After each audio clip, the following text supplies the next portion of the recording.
4,998 gone in 1 year. Been who burned 85 in a week. The world's still clear. 6,000 run from Plateau Plains. No soldier near. December 25, the killers came. No Christmas cheer. 140 killed in Christmas raids. Churches crushed like brittle bones. Pregnant mother, toddler, child. No names, just ashes, stones. They danced on pews we bled to build. They smiled while saints were shot and still they call it clash, not plot. The blood still speaks. It don't forget. It don't forgive. It cries unreal. The blood still speaks. It stains the ground. It marks the map. It won't back down. The blood still speaks. You'll hear it now. Not vengeance, just the sound of truth aloud.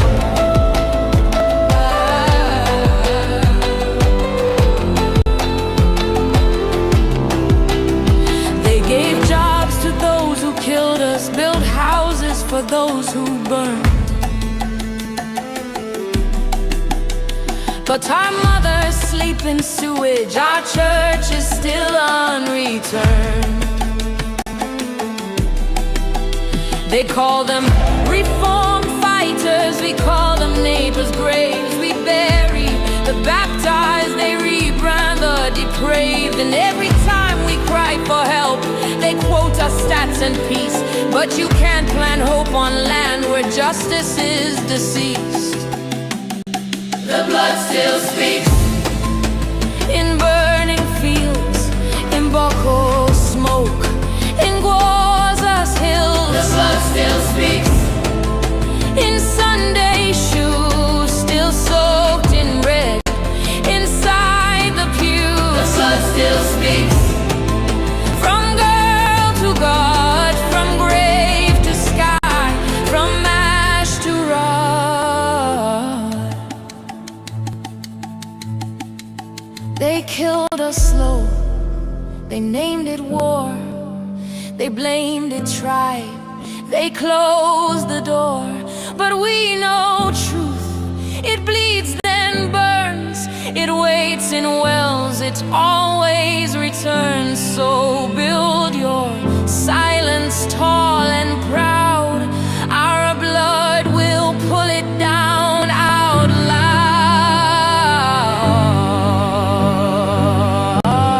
The blood still speaks.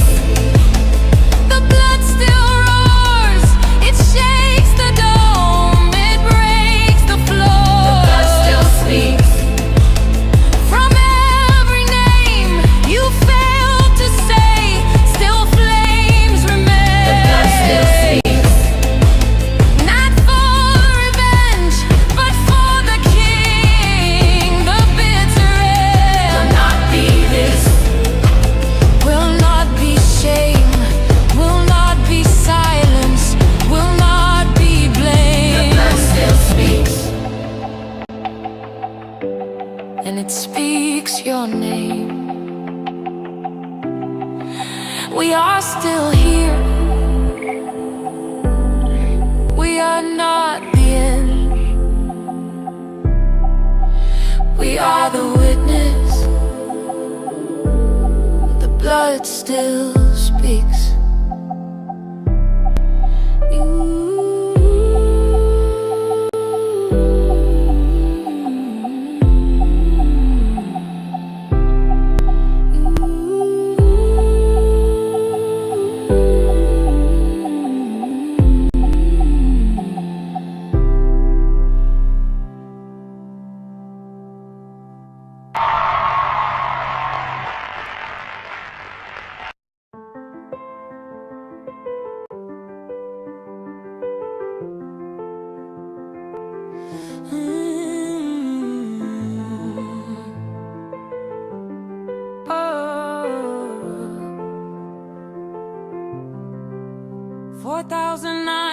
198 gone in 1 year.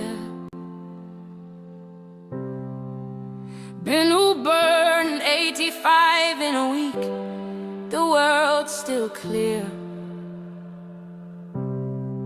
6,000 run from Plateau Plains, no soldier near. December 25, the killers came, no Christmas cheer. 140 killed in Christmas raids, churches crushed like brittle bones. Pregnant mother, toddler child, no names, just ashes, stones. They danced on pews we bled to build. They smiled while saints were shot and still they call it clash, not plot. The blood still speaks. It don't forget, it don't forgive. It cries unreal. The blood still speaks. It stains the ground, it marks the map. It won't back down. The blood still speaks. You'll hear it now. Not vengeance, just the sound of truth aloud.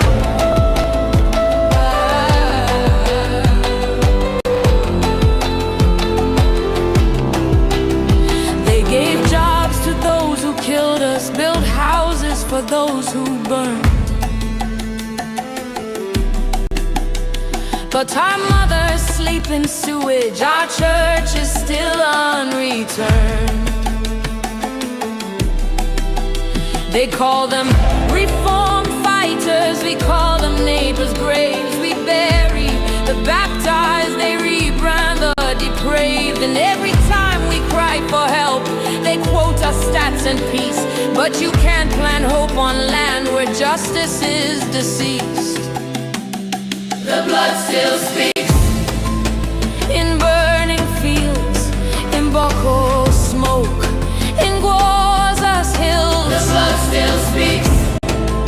In Sunday shoes, still soaked in red, inside the pews. The blood still speaks.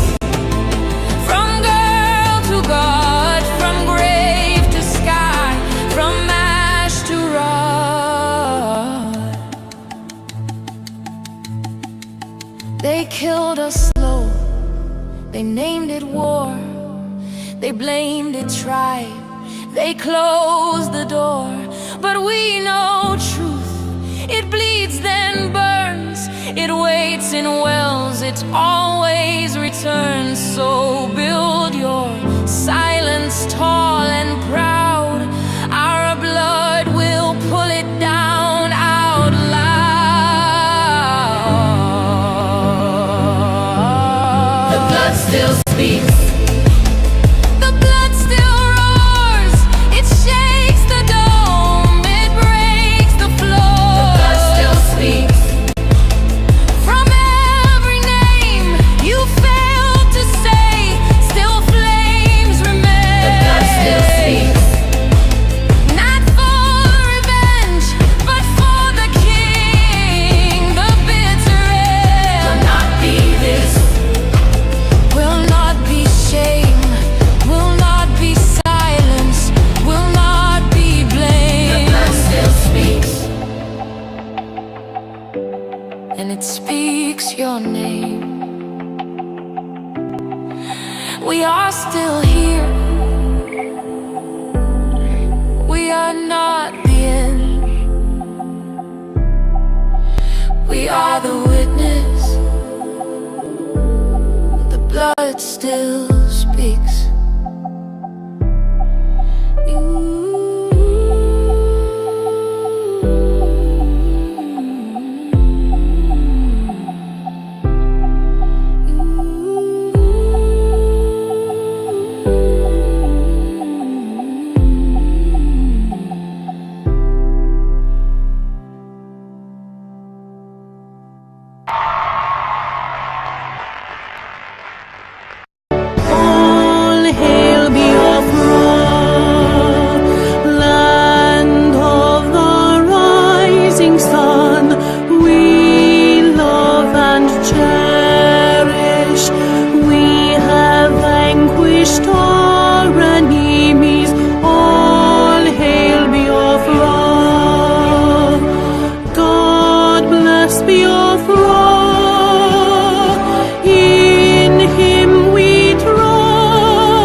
we have emerged triumphant from all our foes.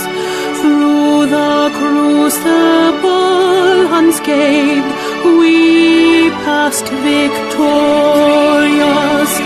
Our trumpets pealing the glorious song.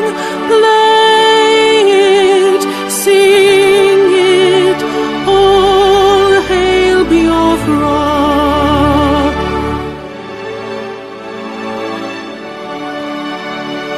Oh, hail Biafra. We shall always remember all that perished in the struggle for our freedom. All hail our heroes. Our prayer shall be known both day and night. Say them always. All hail Biafra.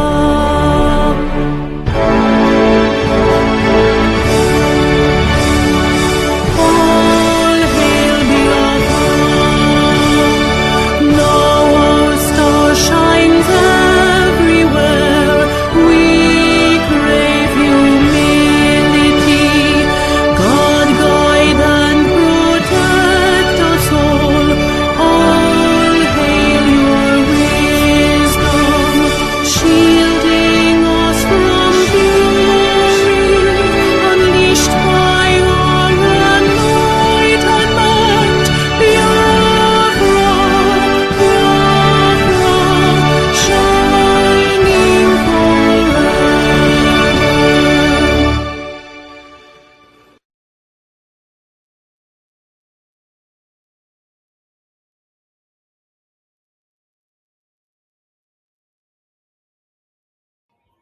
A minute silence to the fallen heroes of Biafra, and the time starts now.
We mourn our heroes past, we celebrate our heroes as we continue to fight on to see that Biafra is fully restored. We'll go on a break and we'll be back to continue. Okay. It's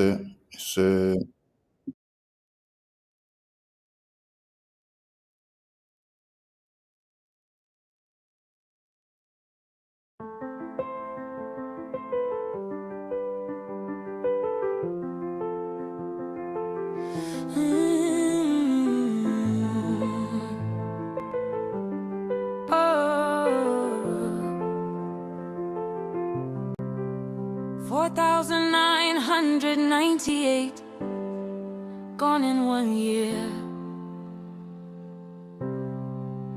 Been who burned 85 in in a week, the world's still clear.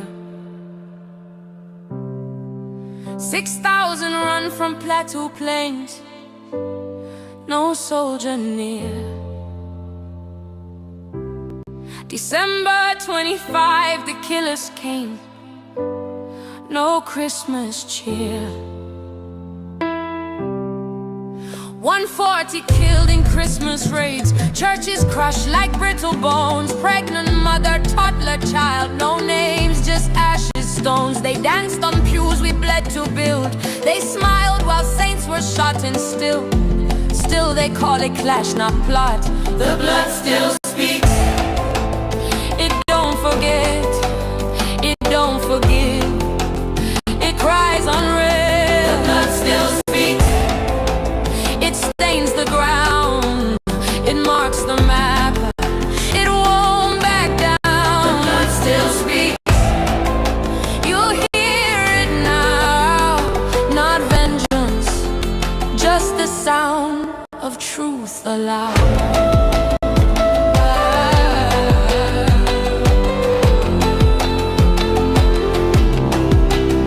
They gave jobs to those who killed us, built houses for those who burned. But our mothers sleep in sewage, our church is still unreturned. They call them reform fighters, we call them neighbors' graves. We bury the baptized, they rebrand the depraved. And every time we cry for help, they quote us stats and peace. But you can't plant hope on land where justice is deceased. The blood still speaks, in burning fields, in Boko smoke, in Gwaza's hills. The blood still speaks, in Sunday shoes, still soaked in red, inside the pews. The blood still speaks, from girl to God, from grave to sky, from ash to rod.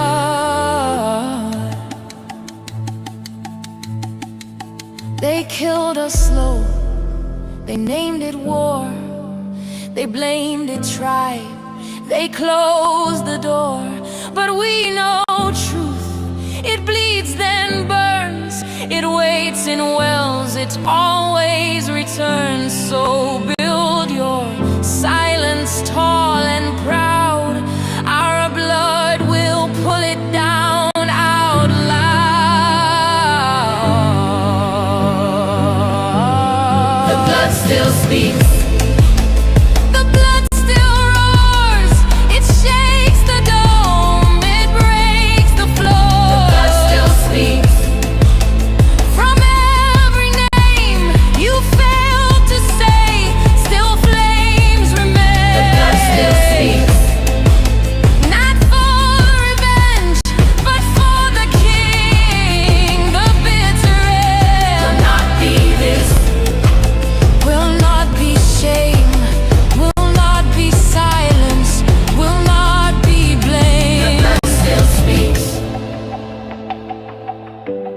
and it speaks your name.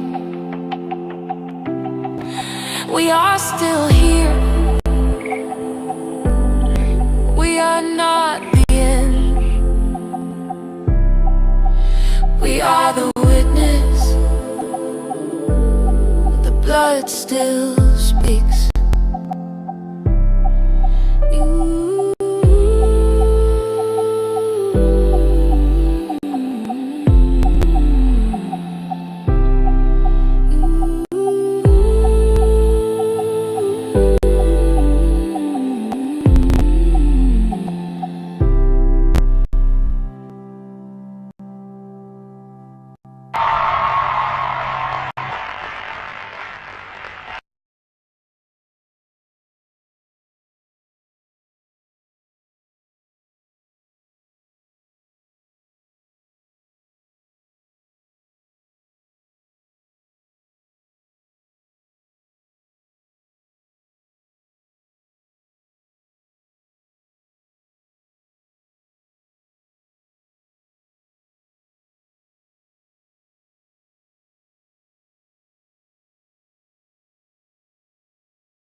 Oh,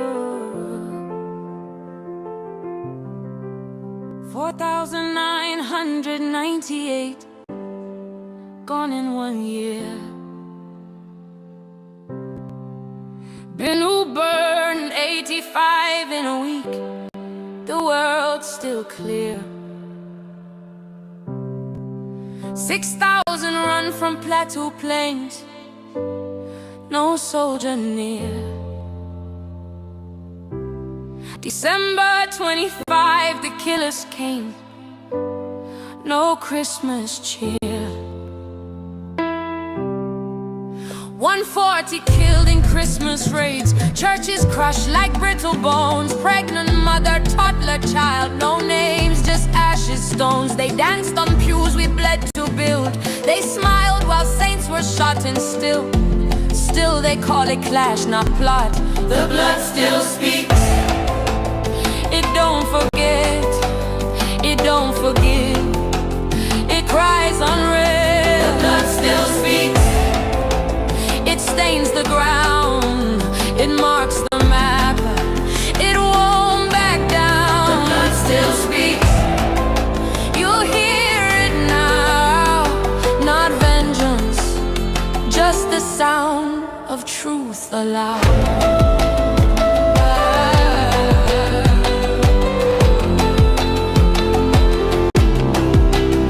They gave jobs to those who killed us, built houses for those who burned. But our mothers sleep in sewage, our church is still unreturned.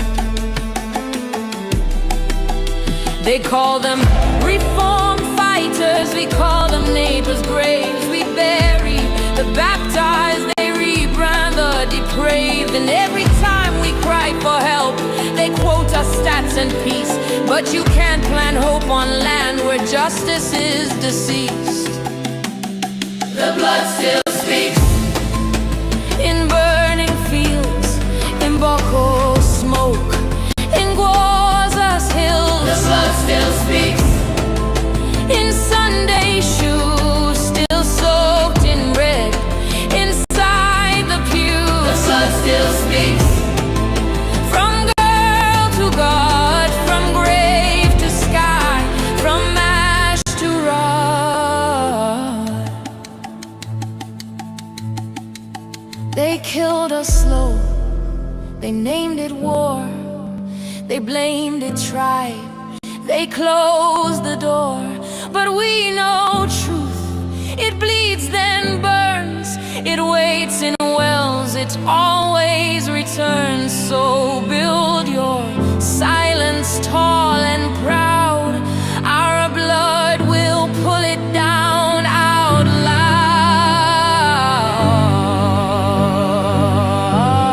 The blood still speaks, the blood still roars, it shakes the dome, it breaks the floor. The blood still speaks, from every name you failed to say, still flames remain. The blood still speaks, not for revenge, but for the king. The bitter end will not be this, will not be shame, will not be silence, will not be blame. The blood still speaks, and it speaks your name. We are still here, we are not the end. We are the witness, the blood still speaks.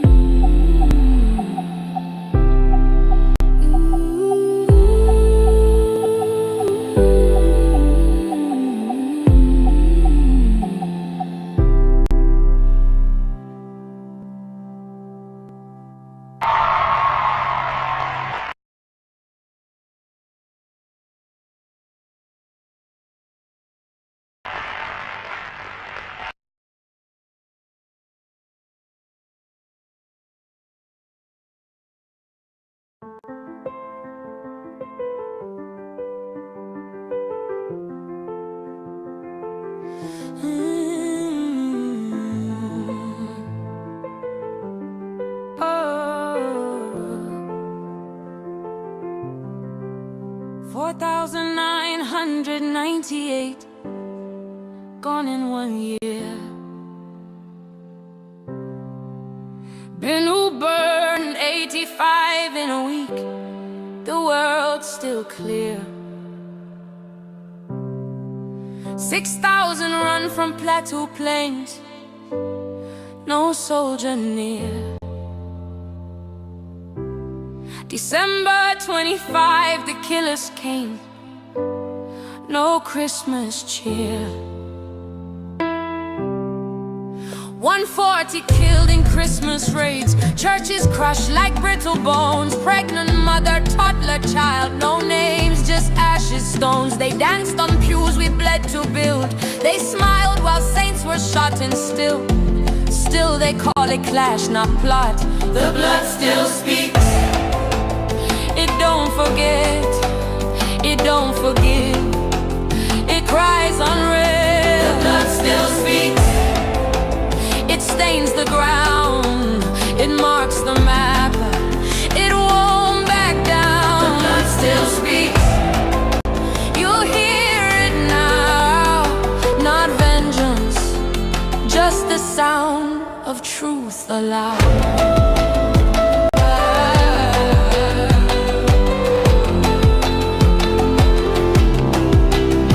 They gave jobs to those who killed us, built houses for those who burned. But our mothers sleep in sewage, our church is still unreturned. They call them reform fighters, we call them neighbors' graves. We bury the baptized, they rebrand the depraved. And every time we cry for help, they quote us stats and peace. But you can't plant hope on land where justice is deceased. The blood still speaks, in burning fields, in Boko smoke, in Gwaza's hills. The blood still speaks, in Sunday shoes, still soaked in red, inside the pews. The blood still speaks, from girl to God, from grave to sky, from ash to rod. They killed us slow, they named it war, they blamed it tribe, they closed the door. But we know truth, it bleeds then burns, it waits in wells, it always returns. So build your silence tall and proud, our blood will pull it down out loud.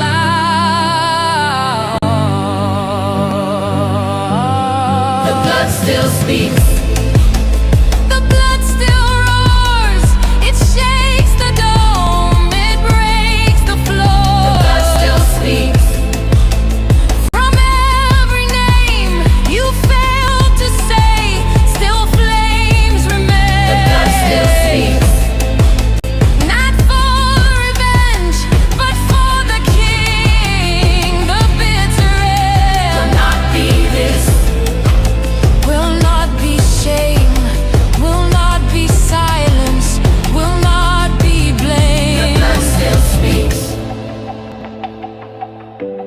and it speaks your name.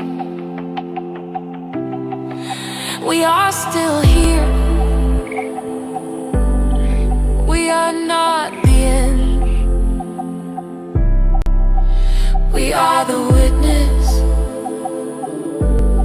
the blood still speaks.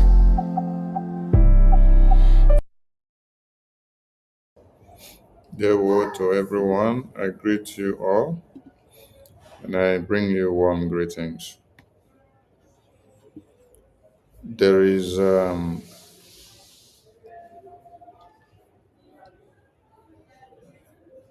reality that the Nigerian terrorist government are trying to shy away from and also to downplay the reportage. I greet the leaders that have existed before us, starting from Philip Effiong, General Ujuku, Wazirike, our heroes of 66 to 70s, Mazen Namdekano,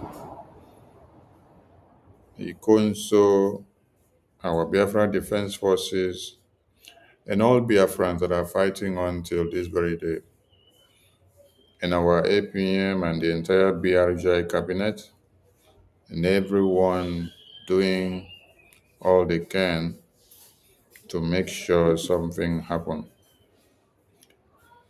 And we have to continue to remind you that the blood still speaks. Yes, there are videos emanating from Enugu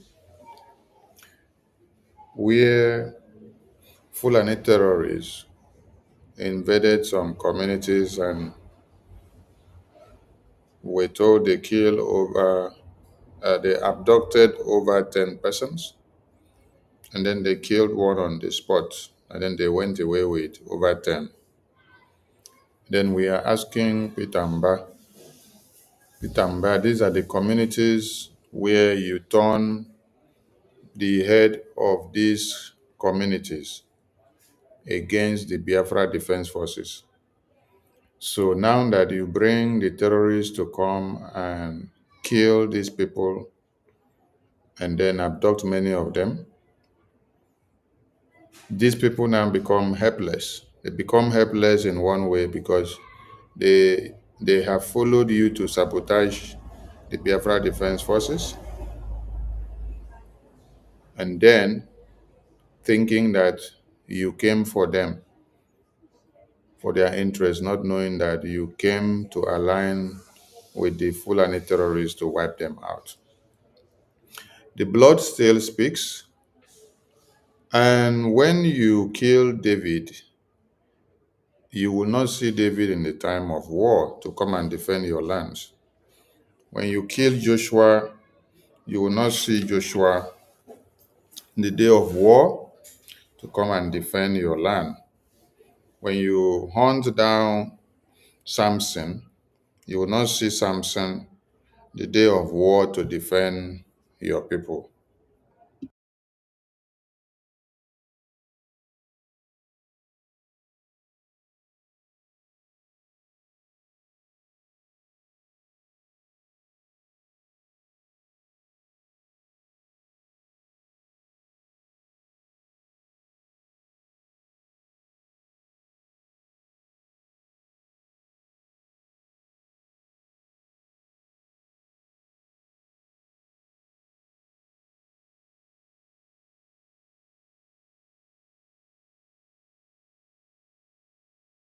So when you saw the BRGIE in Washington, D.C., tabling the massacre, the genocide of everybody massacred in Nigeria, you understand that the massacre of Christians are not just in the north and the middle belt of Nigeria.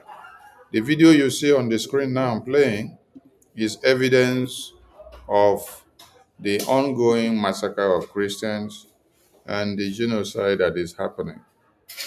The blood still speaks, and it has not ended.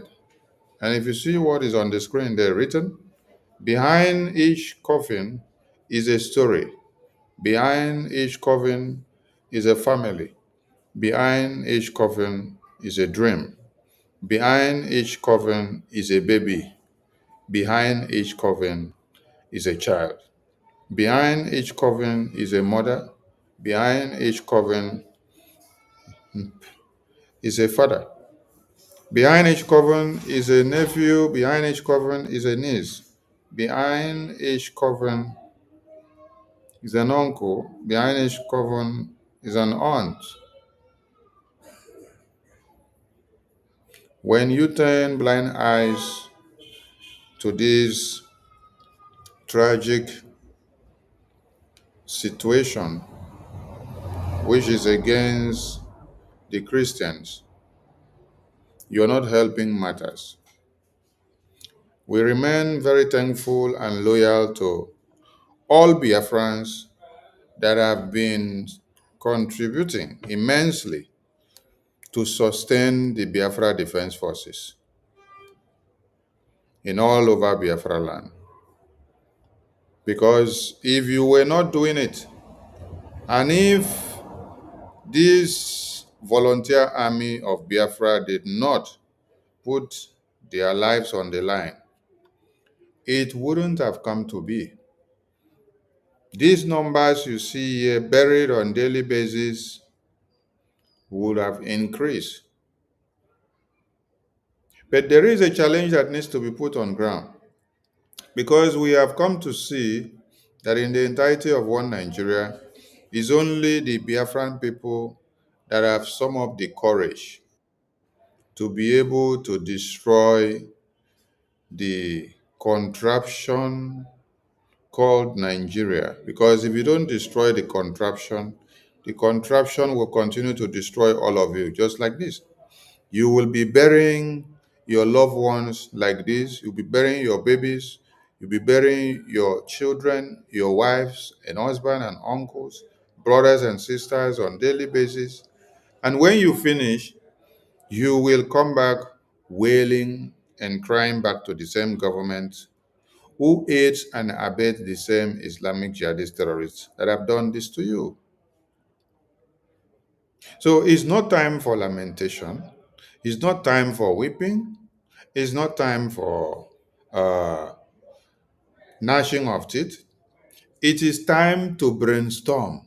It is time to be provoked. It is time to bring the demons out of you. It is time to do everything that you ever thought of, possibly available to do at this time to defend your babies, your women and children. In Biafra land, we have a defense mechanism, and that is the Biafra Defense Forces. We call them the Army of God. And we gather always and encourage all Biafrans to support them financially so that they can be able to curtail this kind of menace that you see here. I tell you that the people that invaded this community and killed these babies, women, and children that you see being buried here, they were not up to 100. They were not up to 100.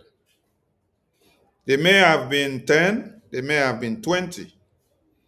But do you know why and how they overpowered the men and women in this community? Because they have sophisticated weapons to surpass them.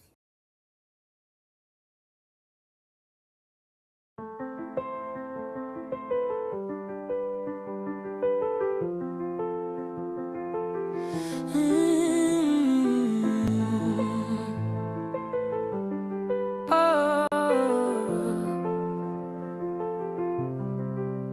4,998 gone in 1 year.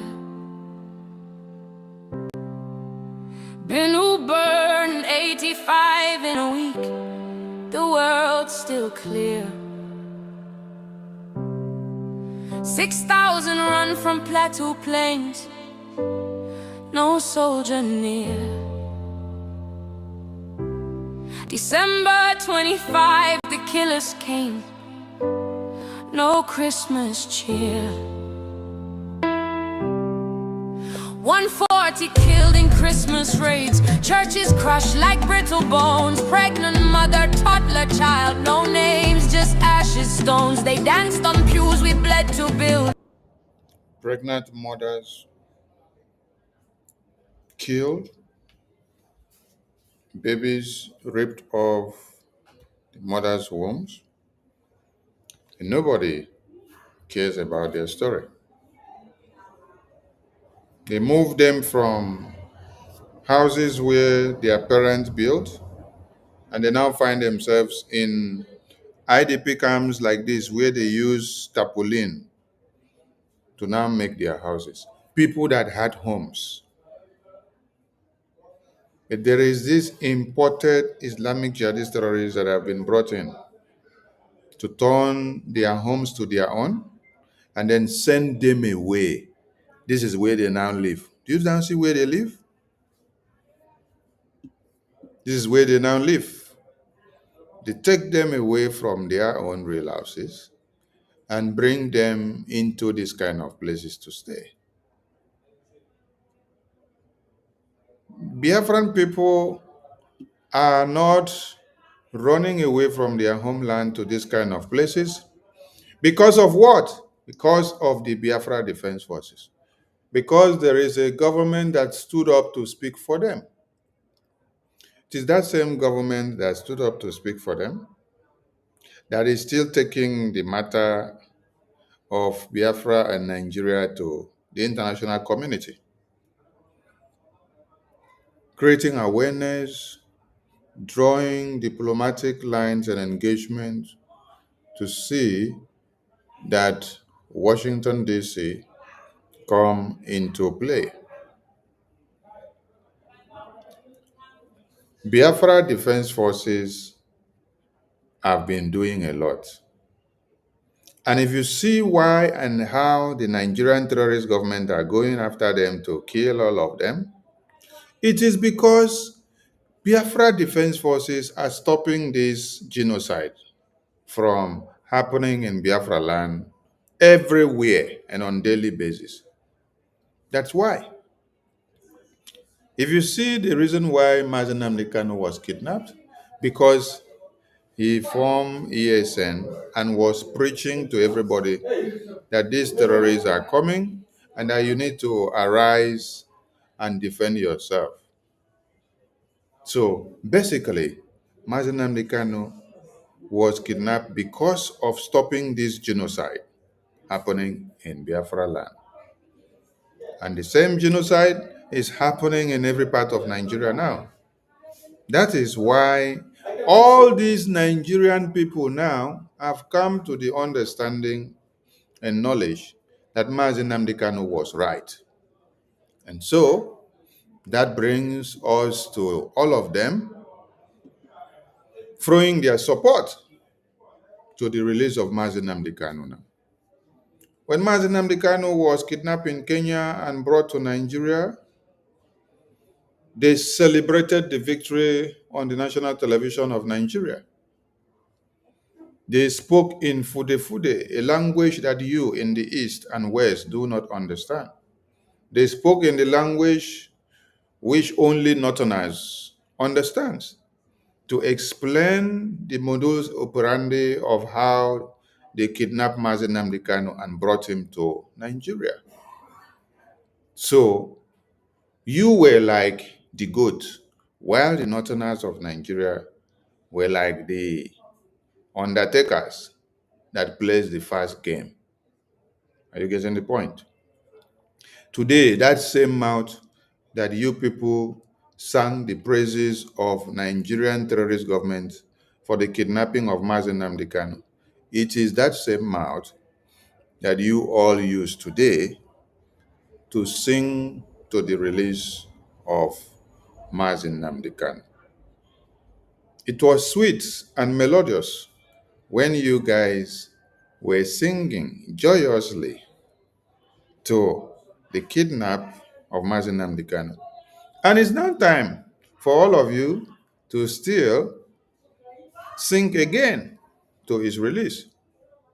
And what do we gain and what do we lose if we don't support anyone that is also calling for the freedom of Biafra at this very time? It doesn't really matter whether the reality have come to face everyone before they wake up to realize that we have been right. But what matters is our collective interest.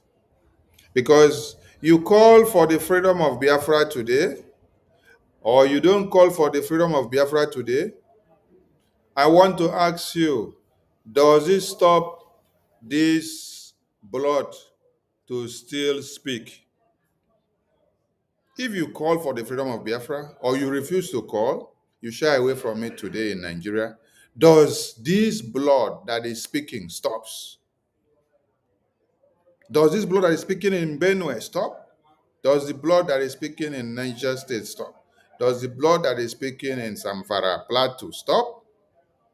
Plateau State have been the highest heated since 2023 to this day because they were all living in denial. They did not realize and understand what was coming to them. When you read the Funam memo in whether 2015 or 2020 or 2019 when they released, they said their first hit and target is to enter the middle belt. They will use the middle belt, destroy the middle belt and crush them. After they have now taken over the middle belt land, that is where they will now stand and base and launch the attack. They will stay in the middle belt land, take it over, then launch the attack to the west, launch the attack to the eastern part, while the northern part will be their main base. But they need to come into the middle belt region of Nigeria and then take it as a camping zone. That is where they will now stand to be launching the attack to the Yoruba land. They will be standing there to launch the attack into the Biafra land. When Mazi Nnamdi Kanu got this message, the first thing he did was to bring it to Radio Biafra and preach it and explain and sang it to all Biafrans that the message is here, do not go to sleep. Biafran people took it serious. And that is why we are not burying our people like this today.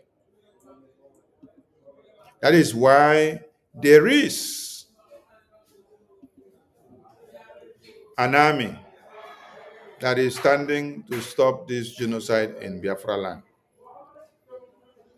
You see, when our APM had meeting with the lawmakers in the US and then they asked him, does Biafra people have an army?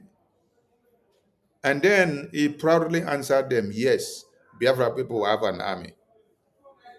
Some people did not understand that phrase.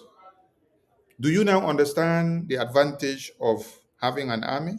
That means you are ready to confront the invaders. You're ready to confront the terrorist that is coming. You have a defense mechanism for your territory. You are able to surmount everything that is coming with your army. You can control your territory because your army is the strength of a nation. Does the Middle Beltans have an army? Does the Yoruba land have an army? Does Benue people have an army? Some Plateau, do they have an army? They have all been disarmed by the Nigerian terrorist government. You will see a video where the people of Benue are lamenting and say, the Nigerian army came to disarm us. And they do this immediately they know that the Boko Haram terrorists are coming to wipe us out. And after they finish, there is a signal given to the Boko Haram terrorists, they will come in and wipe our people, kill all of them. So you see there is a collaboration. And everything is corroborated by the Nigerian terrorist army and the Boko Haram themselves. So, there is an attempt by Nigerian terrorist government to kidnap Showore. There is a plan by Nigerian terrorist government to kidnap Showore, to forcefully disappear Showore before on the 20th of October protest. I'll repeat it again so that all the Nigerians and Biafrans that want to partake in the protest, you will know how to follow up the protest. There is a plan by Nigerian government to kidnap Showore or forcefully disappear Showore before on the 20th, which is Monday. They have already tried to use the court to put in injunction against the protest, and the court nullified their injunction. Do you imagine the federal government of Nigeria that have refused to obey court orders? And then what they did was to do what? They rushed to court to go and get injunction to stop the court, to stop the protest that is coming in. But yet, the same people do not want to release Mazi Nnamdi Kanu on the order of the same Nigerian government do not want to release Mazi Nnamdi Kanu on the order of the same court. But on the citizens of Nigeria going to protest to the release of Mazi Nnamdi Kanu, they now went back to the same court to go and collect injunction to now stop the protest that is demanding the release of Mazi Nnamdi Kanu.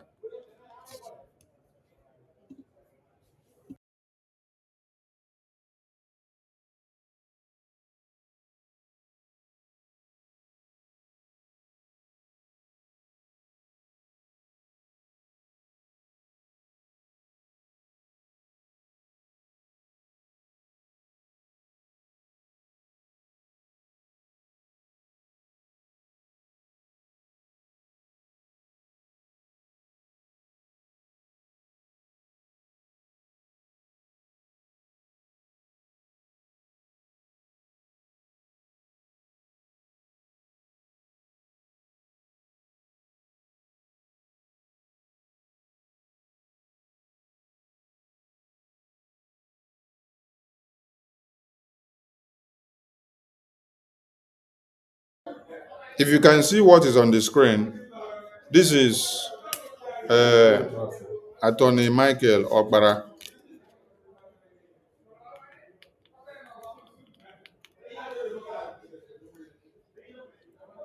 stating what the Nigerian terrorist government did.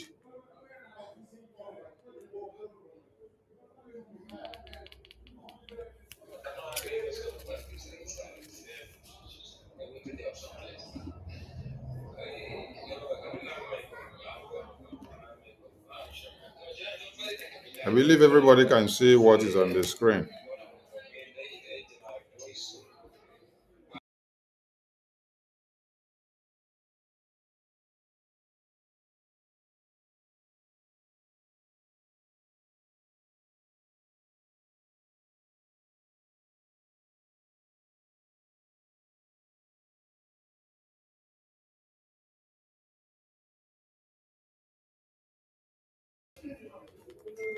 Okay. When you look at what is on the screen, Attorney Maxwell said that federal government of Nigeria went to the court to get injunction to stop the protest. The same federal government of Nigeria that have refused to obey the order of the court, that they will stop the protest. And then on getting to the court now refused to admit their petition because they themselves have not obeyed the court orders.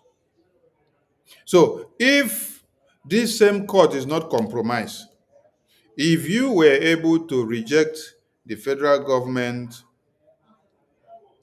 petition to stop the protest, why can't you also reject continuation of this trial?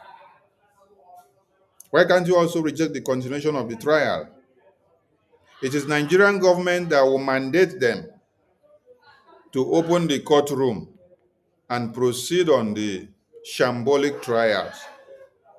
And it's the same Nigerian government that they themselves have power now to reject the order that the Nigerian government gave them and say they should use paper and write something and then stop the protest. So why can't they use the same legal power that they have to tell Nigerian government that they are not carrying out the trial again in their courtroom? You see? That is to tell you that the same Nigerian court are playing the same card and the same game with the federal government of Nigeria. They are one and the same thing. Because if you have the power to reject the order of the federal government, the order of Tinubu on stopping the protest, you also have the power to also stop the order of Tinubu on continuing this trial by telling them we can't, and the federal law or the Federal Court of Nigeria will not continue with this shambolic trial again. But every day, you people will go to court and open the door and enter and say, we are here for Mazi Nnamdi Kanu trial. Then, every instruction that Tinubu gives you on how you have to deal with the drama of the court on that day, you will act. And then after, when the same Tinubu will now come and then give you paper now and say, stop the upcoming protest, you refuse. So how come you exercise your power as the court on the petition or on the order from Tinubu to write a letter and stop the protest, and then you are not exercising your power as the court on refusing to continue the shambolic trial? You see, does it add up? It doesn't add up. There is compromise. There is conflict of interest. So they are one and the same thing.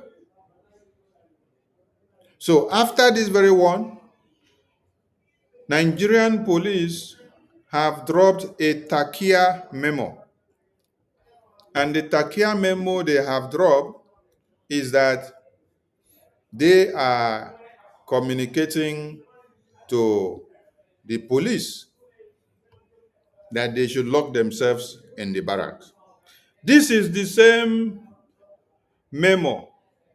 This is the same police wireless message and army wireless message that were given during the NSAS. Yes. Before or few days to the NSAS protest at Lekki, the Nigerian army, the Nigerian police, they gave this same wireless message to their personnel that they should stay in and they should ensure there is strict compliance and there is no breakdown of law. At the end of the day, it is the same government that called on the battalion, called on the police, called on the governor and say, send the army and police, let them go and shoot at the armless protesters waving Nigerian flag. When you are protesting on Monday, continue to wave the Nigerian flag because it is the flag of identity of genocide. It is the flag of identity of massacre. It is the flag of identity of destruction of lives and properties. It is the flag of identity that destroys babies, women, and children. It is the flag of identity that shed blood of the innocent. So that is the flag you have to wave. Don't go and wave any other flag. Wave the Nigerian flag. Let the entire world see how it is stained with blood, because it has eaten up the blood of babies, women, and children for many years. So the entire world needs to know and continue to see and know. And I also want everyone to remember that 20th of October is a remembrance day of the NSAS Lekki massacre. So Mazi Nnamdi Kanu is connected by proxy. Because when the Nigerian terrorist government were massacring the unarmed protesters during the NSAS protest, that was when Mazi Nnamdi Kanu was now encouraging the protesters for them to defend themselves. To defend themselves because you are in a popular uprising. Had it been Mazi Nnamdi Kanu was not even up online to even encourage them to defend themselves and to protect their own, the massacre would have been over bloody. And it was on air to also create awareness to let people know that Nigerian terrorist government have come with artilleries to kill and to maim every citizen that came out for a peaceful protest. So you see, October 20th protest connects a lot of things, and we support it wholeheartedly. We call on everyone that understands that the blood of Christians still speaks, should also support this very protest with everything in their blood. But we want to remind everyone that if you sleep and wake up from today being 17th, tomorrow is 18th, next tomorrow is 19th, next tomorrow is 20th. If you sleep and wake up, you don't see Showore and he has been kidnapped by Nigerian terrorist government. He has been forcefully disappeared by Nigerian terrorist government. You should know that we have already made this announcement before because it is part of the plan that the Nigerian terrorist government have mapped out. They want to see if they take Showore out, if they will disorganize and destroy the protest. So know ye that they take Showore out or they don't take him out, they will not kill him. They just want to take him out. Yes, they will take him out and then to see how they can destabilize the process so that some of you, when you don't see Showore, you will run back. You see Showore at the end of the day on Monday, or if you don't see him, the protest is unstoppable. You must continue this very protest because it is a protest to your freedom. It is not just a protest to Mazi Nnamdi Kanu. We want everyone to understand this. Mazi Nnamdi Kanu stands and signifies freedom to all Christians in Nigeria. So if you love the genocide, which I played the video on the screen for over 20 minutes, if you love how your brothers and sisters, your babies, your children, your fathers and mothers are being butchered, their heads chopped off and then smashed to pieces on daily basis, then don't do the protest. If you love how those heads and babies are cut to pieces and then you continue to bury them, don't do the protest. But if you don't love it and you want it to stop, then do the protest. Because the freedom of Mazi Nnamdi Kanu is the freedom of all of you Christians in Nigeria. And even some of you that are the non-radical Muslims who are not engaging in cutting off heads of people. Yes. We going to Washington, D.C., our aim and objective is to see that everyone that understands what freedom is all about will be free. And I want to ask many of you some questions because many of you have been downplaying our effort in Washington, D.C. Since Nigerian terrorist government have been massacring you, all these wars and countries, they know that there is genocide in Nigeria. Some of you say it is Russia that you should go. We are asking you, has the Russian government come out to condemn or to go after the Nigerian government since how long now that they have been massacring all of you? Has the Russian government launched a campaign to go after the Nigerian terrorist leaders? For how many years now that they have been massacring you?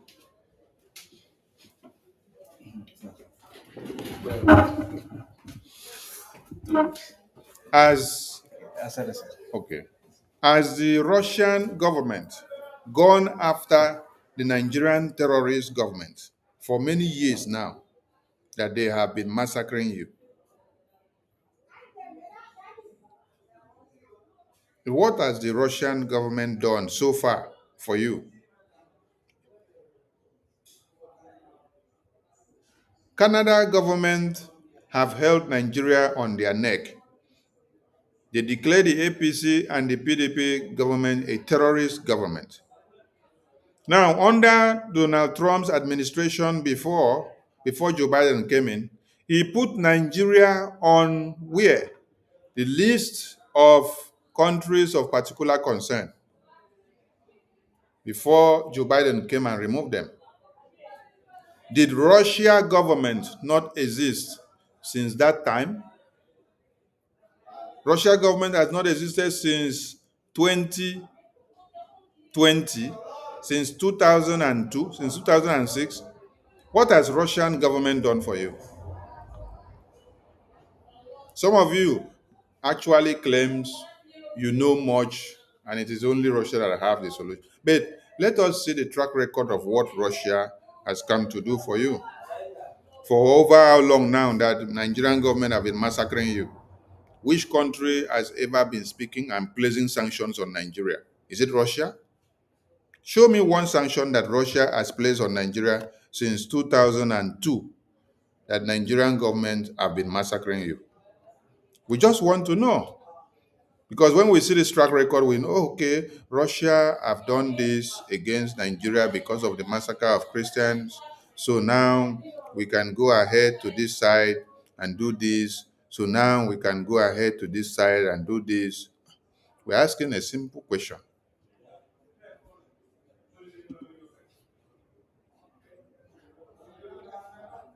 Our message in Washington, D.C. is speaking volume.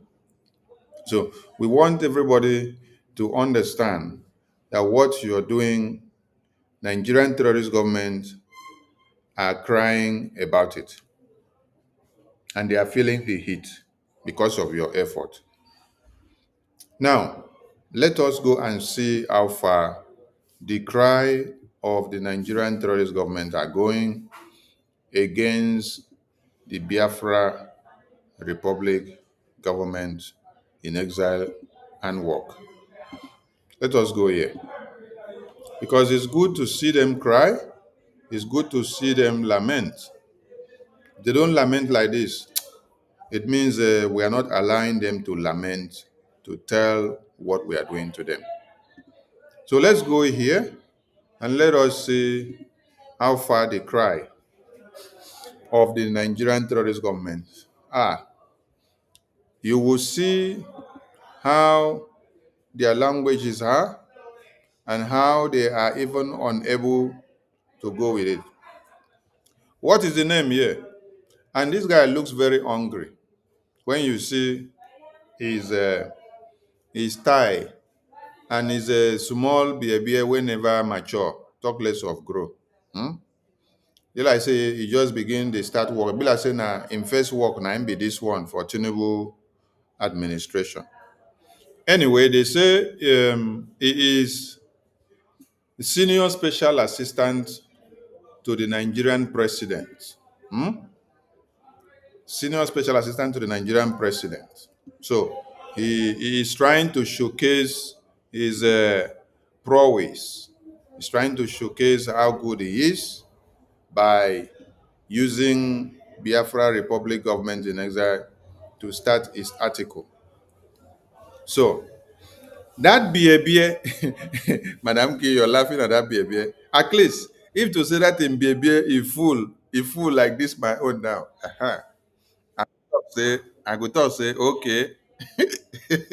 But that in BABA, he don't fool like this my own. That's the problem. So this kind BABA, he dey like a poor man BABA, where we say, he never chop belle food. Then he just dey start to see how far or wetin he go take touch body. See this kind baby so. Now all these small boys wey just dey start life wey they go give them maybe first career attempt for them to prove themselves. First career attempt for them to prove themselves and see how far they are going.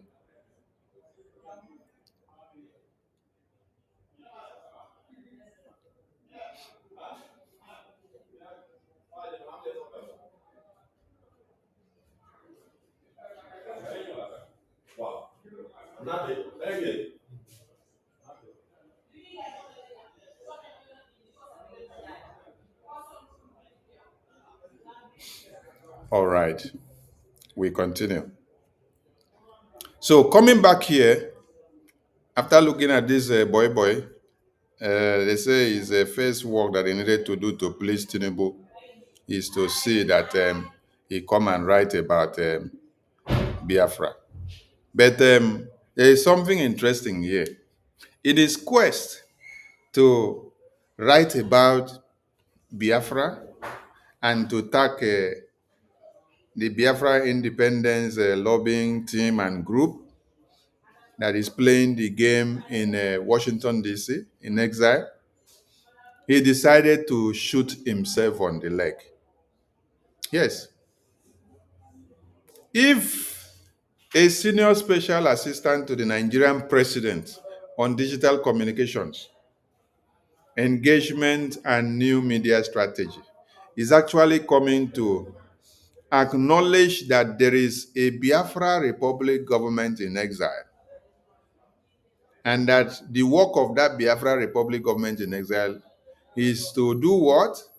Mitigate between the government of Biafra people and the international community in political and diplomatic affairs, in bringing dialogue and treaty and engagement and allegiances to play, in fostering the existence of the Biafran people to the international community, in making sure that the recognition of Biafra comes to be.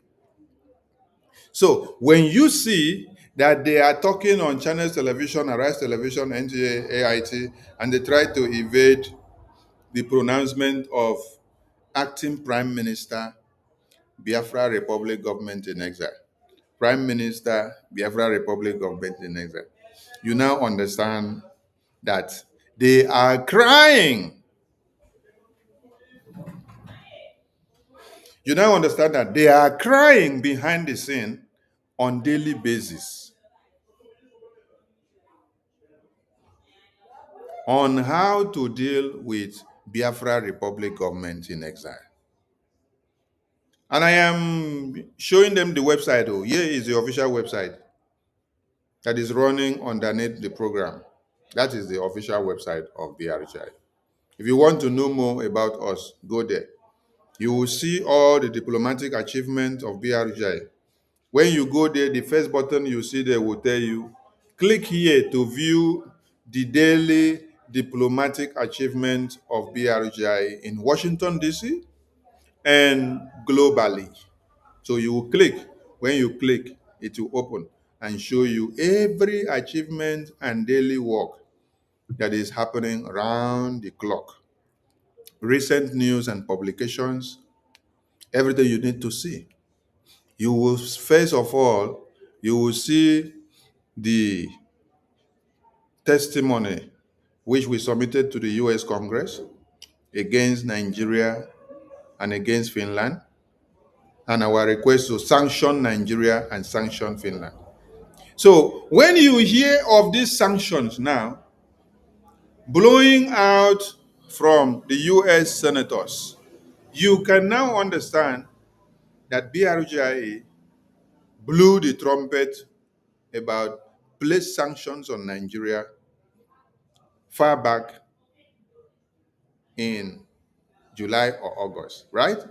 Aha. So what we cooked that time actually came to play. I will visit our website again before we finish this program. But I just wanted us to know who they say the person that we are going to read about. So that means Tinubu is reading about Biafra Republic government in exile every day and is being updated of our activism in Washington, D.C. The Nigerian presidency, the Nigerian Senate, they are watching and following every of the Biafran government in exile activism in Washington, D.C. every day. The US congressional briefing, they watch it from the beginning to the end. They saw how we walked in majestically into the US Congress room in the Capitol where you say Aso Rock, that is where it happened. In the Capitol Hill of America, the White House, that is where the Capitol seat is. That is where we went for the US congressional briefing. So Nigerian terrorist government, they watch the clip from the beginning to the end. They watch it. They saw how we coordinated everything. They saw when we march in, saw when we march out. They watch all the photos that we snap, and they are following in jeopardy. Yes. You know, when you are following something in jeopardy, you are crying inside. You're thinking, how can I crush these people? How can I crush these people? How can I? But you're thinking. What can you do? How can you? But you cannot do anything. So if a senior special assistant to the Nigerian president, Tinubu, on digital communications, engagement, and new media strategy, is now the one replying to the acting prime minister of BRGIE on his implosive input on the Senator Ted Cruz sanctions on Nigeria, then you should understand that they are feeling the heat. If this senior special assistant to the Nigerian president on digital communications and engagement and media is the one talking, you should understand that it is Tinubu that is talking. It is Tinubu that is talking. Yes. But for it not to look very shameful, that is why he is not being the one to come and say it. He's allowing his special assistant, not just special assistant, to senior special assistant to the Nigerian president on digital communications, engagement, and new media strategy, is the one that is coming to strategize a way of replying to the acting prime minister of BRGIE. Because of what? The sanctions that we called on the American government to sanction them for kidnapping Mazen Nnamdi Kanu, the massacre of Biafrans and Christians, the genocide that is ongoing, the referendum that we conducted, the declaration of Biafra. We called on the American government to listen to our plea and then sanction Nigeria and Finland government for all that they have done against the Biafran people. All the sanctions that we stipulated there, they were taking us for a joke. But today, can you see it now? The US congressional briefing, they went and took record and watched. The explosive testimony which we submitted to. That is why maybe tomorrow I will have time now to now open the... Now that Nigerian government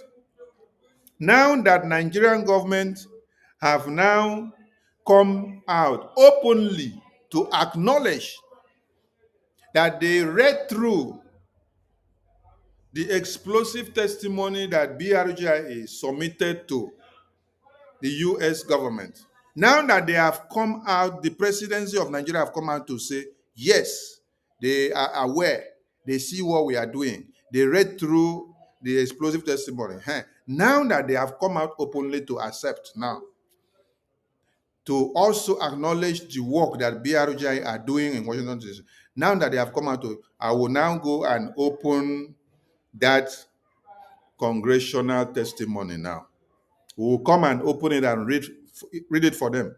As we are reading, we will be connecting the dots to this press briefing from the senior special assistant to the Nigerian president on digital communications, engagement, and new media strategy. Yes, because it is Tinubu that is speaking here now against the sanctions that we submitted to American government to apply to the Nigerian terrorist government. So they are like replying to what we submitted to the American government. You see, this congressional testimony of Biafra has brought all the enemies of Biafra together. This is the opportunity that it has brought all the enemies of Biafra together.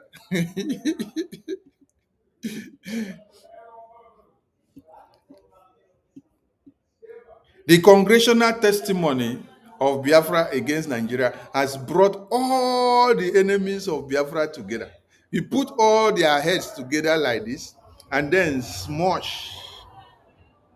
And then now you can see that the Senate President of Nigeria was lamenting about these same sanctions that we submitted the explosive testimony to the American government. And then the Nigerian president himself is now also lamenting about these same sanctions and this congressional testimony that we submitted to the US Congress.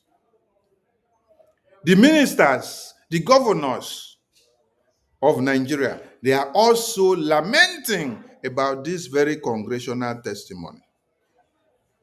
Let me see, let me put the congressional testimony on the screen as I'm talking so that those that do not understand will know where I'm talking about. Yes, here we are. This is the congressional testimony that we are talking about. Because when we submitted it and then it was live on air, people were laughing. People were laughing at us and they say, it is nothing there. It is nothing there. It's a scam. This is it. They said it was a scam before. But now, I don't know what they will call it now. Do you all see the congressional? BRGIE acting prime minister provides explosive testimony to the US Congress calling for release of Mazi Simon Ekpa and Mazi Nnamdi Kanu and sanctions to the Nigerian government. So when you open it and read, you will see sanctions to the Nigerian government. So now, the Senate president and the entire Senate were crying a few days ago about these sanctions. These sanctions, some of you don't know where the sanctions came about. Wait, let me open it some more. But it is not today that I'm going to open everything. But let me open it some more so that you see the part of the sanctions that actually drags them out. Make una saw it. Yes.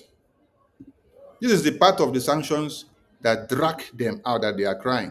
The sanctions that the BRGIE put here, because they know this sanction. Akpabio was crying a day before yesterday. He said, when the America do this sanction, hunger will come. Oh. He said our salaries will be affected. Oh. Look at it here. You now see from here now. From here now, BRGIE said our recommendations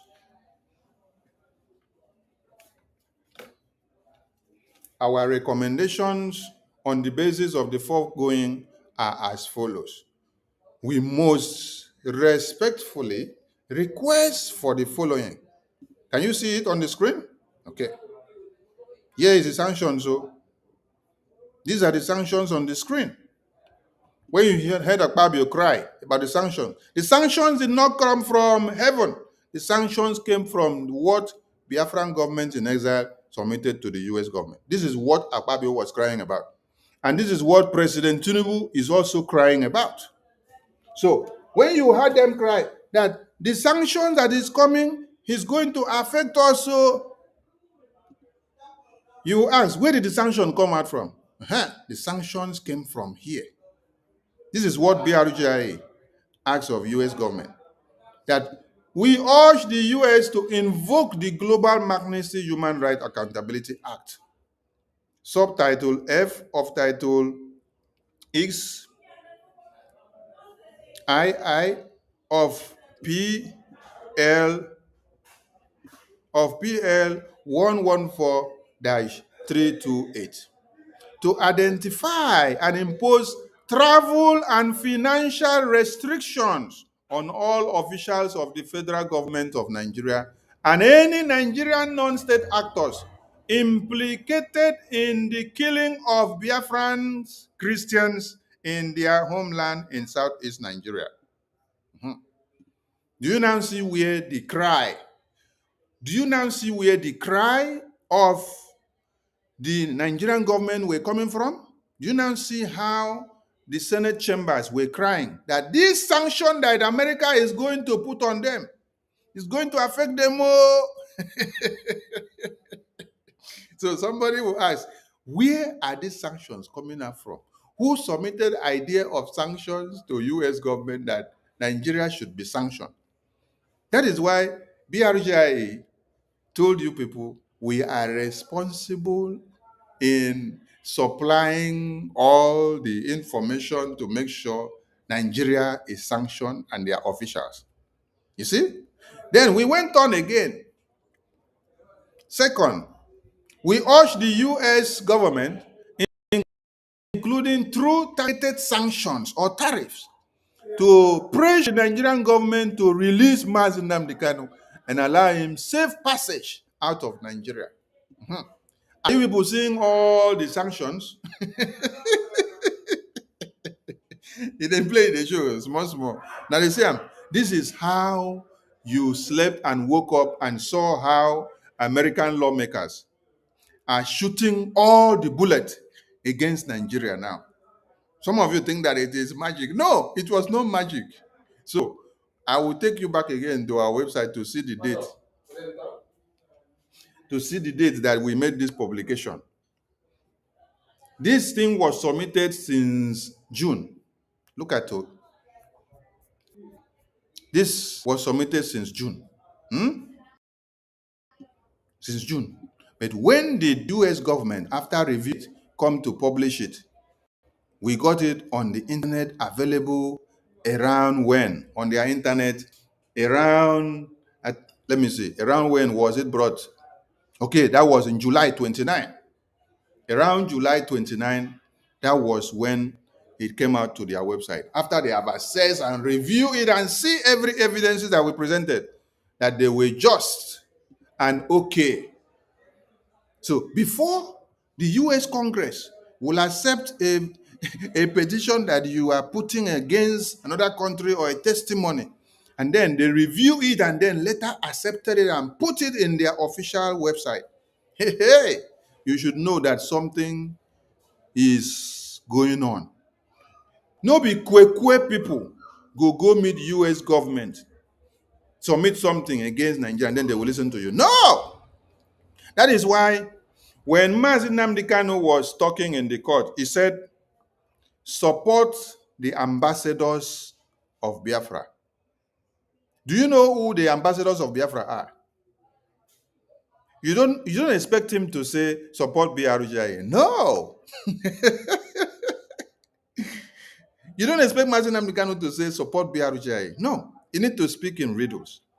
The ambassadors of Biafra are you and I that are in exile that are going to Washington, D.C. So you are the ambassadors of Biafra in Washington, D.C. The ambassadors of Biafra are the BRGIE officials.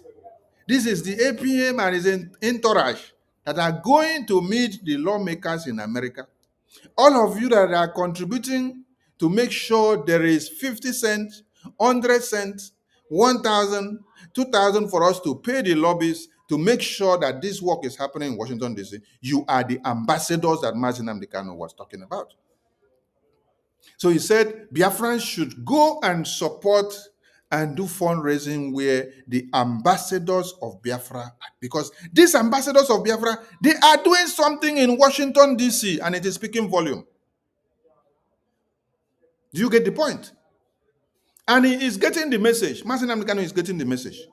That is why he passed a message to Biafrans and said, go and support the ambassadors of Biafra in raising funds, in whatever they are doing. Because they are doing wonders, and their wonders are coming to play. He is there in detention. But the ambassadors of Biafra, which are BRGIE in Washington, D.C., were already writing petition to the U.S. government on his behalf, without him even knowing that the ambassadors of Biafra have him on their book.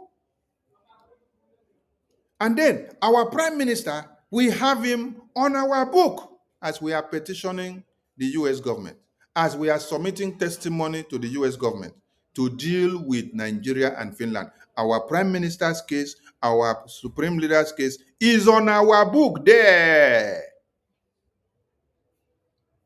I want to ask all of you, who has done this kind of thing that the ambassadors of Biafra, BRGIE, have done since Mazi Nnamdi Kanu was kidnapped? Since our prime minister was in prison or detained in November, who have done what BRGIE under Okechukwu Nkere, the acting prime minister, has done now to the American government? Who has done it? Nobody. So, who are you supposed to follow? You're supposed to follow UNORO, the ambassadors of Biafra in Washington, D.C. The ambassadors of Biafra in Washington, D.C., ably led by the acting prime minister, and with a very viable and able attorney and lobbying team, Mazi Elias and Attorney Dabiri. God bless the day you guys located the Biafran prime minister, because, hey, you guys have been a blessing to us. The kind of blessing that you have been to us is the one that we did not even imagine that you guys would be, especially at this very trying moment, at these very trying hours. You guys have been a pillar to the Biafran people. With all the bullets that has been thrown at you, you just absorb the bullet as if you are a Biafran. You just absorb the bullet as if you are a Biafran. Thank you. So, for those of you that may not know how Nigerian government cry and where it is coming from, it is the BRGIE. That is why I've not come before to open this Pandora congressional testimony. But now that I was waiting for Nigerian government to officially start crying, and we saw it in the National Assembly. The Senate President and his entire cabinet, they were crying about the sanctions. Then today, the President of Nigeria also started crying. So it is time for us to come and open our congressional testimony to the United States, to everybody to see. We want to connect the dots and let them know that that cry that the presidency of Nigeria is crying about the sanctions and the genocide on Christians, that this is the book that contains the food and everything. This is where it emanated from. So we want to remind them, so that when they are crying, they will connect the dots very well. So what was the next point? The next point was that the US government to pressure the government of Finland, including through targeted sanctions and tariffs, to end its politically motivated trial against the pro-activist, our Prime Minister Simon Ekpa. Number 4, we urge the United States to deny all bilateral assistance to officials of the government of Nigeria if it continues to engage in transnational repression against the pro-Biafra activists, and if Simon Ekpa and Nnamdi Kanu continue to be held in detention. Do you people now see what BRGIE did and how far BRGIE went? This is happening under BRGIE, under Okechukwu Nkere as the acting prime minister. And then we cap up our story by telling you, please reach out to ourselves as well as voices in, as well as our voices in Washington, D.C. International Attorney Dabiri and Washington, and DC political consultant Elias Gerasoldis of Moran Global Strategies, if you needed additional information. Sincerely, Mr. Okechukwu Nkere, Biafran American political and human rights activist. You see how American government knows our acting prime minister. Some of you are calling him criminal, but American government knows him as a Biafran American political and human rights activist. Can you see the way they address him? Yes, because some of you now don't have respect for our acting prime minister. But American government, the American Congress, they have enormous respect for our acting prime minister. See how they address him. Biafran American political and human rights activist, Mr. Okechukwu Nkere. So this is the fire and the bullet that broke Nigeria into pieces. Yes, it is from here that you now saw that Senator Ted Cruz strike Nigeria. From here now, Senator Ted Cruz strike Nigeria. And when he struck them very hard. And then they are crying. Let their cry continue. Because by tomorrow or next, we will open this, our congressional testimony. And then we will read and go further. Now, let us come back to the to the presidency of Nigeria, I just went there to show us the point, the key point from where the sanctions came, because we will go back there when we come back some other time. Not too far this week, because they have already started crying about the sanctions and everything that we submitted to the US government. So it is the right time now to open that book and start reading it for them and show everybody. So now, this is the president of Nigeria speaking now. President of Nigeria is speaking now. You see? Okra is a senior special assistant to the Nigerian president on digital communications, engagement, and new media strategy. So let us now go and see what he wrote. But first of all, I want people to concentrate on this is a poor man baby and premature baby where we say he just they learn how to wear tie. My guy just learn how to wear tie. And he won't go use Biafra government in exile take shine. He won't use Biafra take shine so that Tinubu go say he knows his work. So you have to use Biafra government to take shine and start your work. You see this in Biabia, very hungry Biabia. Maybe this is his first line of job for Tinubu. Give him job, make it test and make it see. I bet next time make una try give person where in the be full all these places, so that when he is talking, people will take him very serious. Because now, when I looked at this publication, at first I laughed. I said, "Hey, see the person where they say make he come speak for Nigerian president. You're not speaking for Nigerian president on another matter. You're speaking for Nigerian president on the matter of Biafra. Which kind fuck up be this? Which kind fuck up be this?" But as we continue, we'll see how far it goes.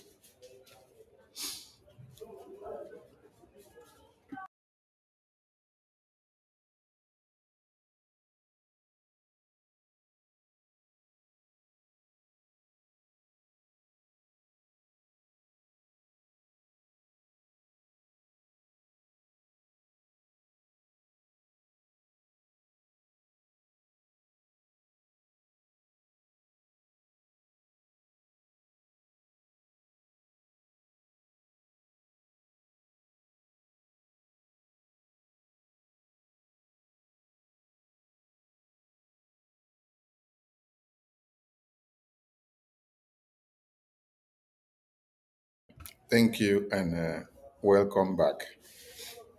So now BRGIE is shot very hard and Nigerians are crying. So this is what this small boy wrote. This small boy said, "The lobby that launders terror, how a proscribed Nigerian terrorist group found power in Washington, D.C." This is what this boy wrote to. This is how he disgraced his boss in his write-up. A small write-up that Tinubu gave him to test how good he is, he now spoiled everything. Because BRGIE is not proscribed in Nigeria, is not registered in Nigeria. So I don't know how BRGIE now becomes a terrorist to the Nigerian government. And I don't know, this boy here has seen Nigerian government celebrating and negotiating and having peace talk and deals with Boko Haram terrorists. And he did not do or deem it fit to use Boko Haram terrorists to do his first publicity. The first assignment they gave to him is to come and use BRGIE to do his publicity. But I can tell you that today marks the end of the small popularity and value that this guy had. By him making the mistake of taking Biafra matter on his table. This is the beginning and the end of his career. Yes, because when you enter the road of Biafra to try to do anyhow, now so the days of your blessings go reduce. You go carry curse on top of your head. So that is how Yoruba journalists did. And today, everything is backfiring on all of them. So this one now, he has made a very big mistake. So we continue to ask again, how did BRGIE become a terrorist group to Nigerian government? So you see, these are one of the things that makes international community to see Nigeria as a cage, to see Nigeria as a zoo. Because anybody that stands up to speak against the injustice in Nigeria, you stand up and then you say they are terrorists. The real people that are carrying the AK-47 and the AK-49 to massacre and invade communities, you are not actually going after those ones to call them terrorists. But the one that is speaking with mouth, mere mouth, to tell people the truth, that is the one you call terrorist. But the one that carries the AK-47 and invade communities, desolate, kill babies, women and children. The video I showed before, this video here, let me see if I can see it again to bring it to the screen. This video here is carried out by the real terrorists. It's the real terrorists that committed these crimes here. These are babies, women, and children that have been massacred. But you see that this same President Tinubu's government and the previous government, they are shaking hands with these very terrorists. And they are enjoying the show. They are shaking hands like this with these same terrorists. You see? But you, that is not a terrorist, who is just speaking with your mouth and exposing what is happening, they are now calling you terrorists. Why? Because you are exposing their evil crimes. So we have come again. Oh, if you like, all of you call us terrorists. You see, it is a badge of honor for you to call us terrorists because we are actually fighting a just cause. And we have hitted you people on the right point of the block cause where they pen on. Because if we did not drag you guys all the way to the US Congress, will you people have the courage and mind to resolve that we are terrorists? No. Because you have seen that our good work have gone very far. Now you wake up and realize that we are not joking. Now you now understand that what you guys have been doing before have been jokes, and lie. So now that we have taken the message far and it has gone further and it has entered the US lawmakers' mouth and their table, and they are speaking about it and they are making it to be the way it should be. Hey, when I know fit rest now. Now, all of you are calling us terrorists. So we are a new terrorist group that are in Washington, D.C.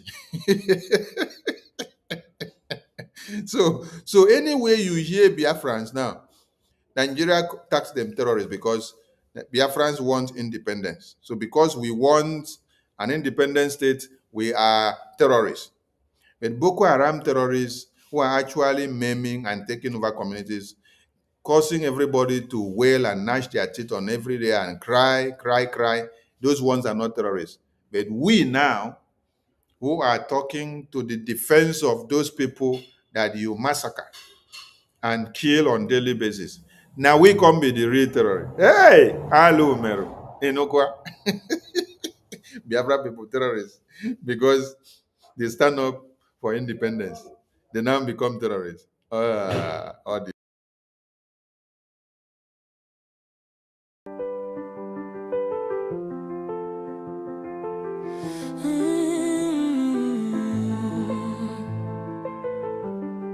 Oh,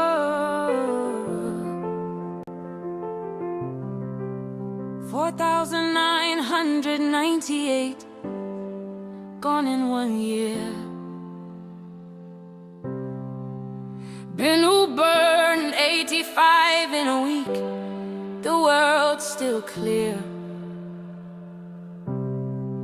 6,000 run from Plateau Plains. No soldier near. December 25, the killers came. No Christmas cheer. 140 killed in Christmas raids. Churches crushed like brittle bones. Pregnant mother, toddler, child. No names, just ashes, stones. They danced on pews we bled to build. They smiled while saints were shot and still they call it clash, not plot. The blood still speaks. It don't forget. It don't forgive. It cries unreal. The blood still speaks. It stains the ground. It marks the map. It won't back down. The blood still speaks. You'll hear it now. Not vengeance, just the sound of truth aloud.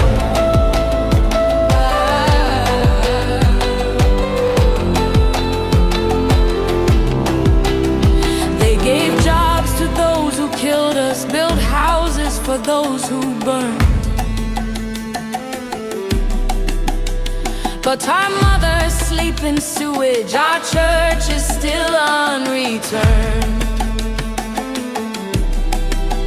They call them reform fighters. We call them neighbors' graves. We bury the baptized. They rebrand the depraved. And every time we cry for help, they quote us stats and peace. But you can't plant hope on land where justice is deceased. The blood still speaks. In burning fields, in Boko smoke, in Gwaza's hills. The blood still speaks. In Sunday shoes, still soaked in red, inside the pews. The blood still speaks. From girl to God, from grave to sky, from ash to rod.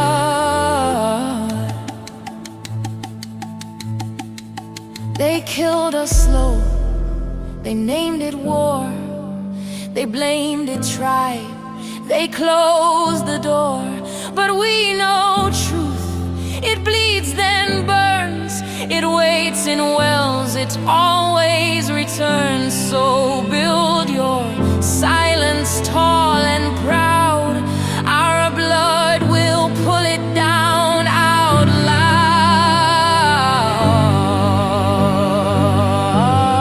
The blood still speaks. The blood still roars. It shakes the dome. It breaks the floor. The blood still speaks. From every name you failed to say, still flames remain. The blood still speaks. Not for revenge, but for the king. The bitter end will not be this. Will not be shame. Will not be silence. Will not be blame. The blood still speaks. And it speaks your name. Blood speaks your name. The blood speaks your name because your babies, women, and children have been massacred. And the blood still speaks. So, with this blood that have been spilled by these Boko Haram and Fulani terrorists, these people here don't call them the terrorists. It is you that is standing up, the voices that is standing up to speak against these terrorists. You are now the one that is now branded a terrorist. That is what they did to Mazi Nnamdi Kanu. Because of speaking against the terrorist act of Nigeria, they now went kidnap him, and then they want to lock him for the rest of his life. So, let us read what the Nigerian presidency said through the office of his senior special assistant to the Nigerian president on senior special assistant to the Nigerian president on digital communications, engagement, and new media strategies. Let us read to hear how their cry went. By Oteka Okra, he started by saying, a proscribed terrorist organization in Nigeria has learned to speak fluent Washington. Its grammar is lobbying. Its vocabulary is faith. And when you look at this write-up, it's not like I think he's like he's writing essay. He's writing essay. This is essay writing. I think that is why I said maybe this is his first time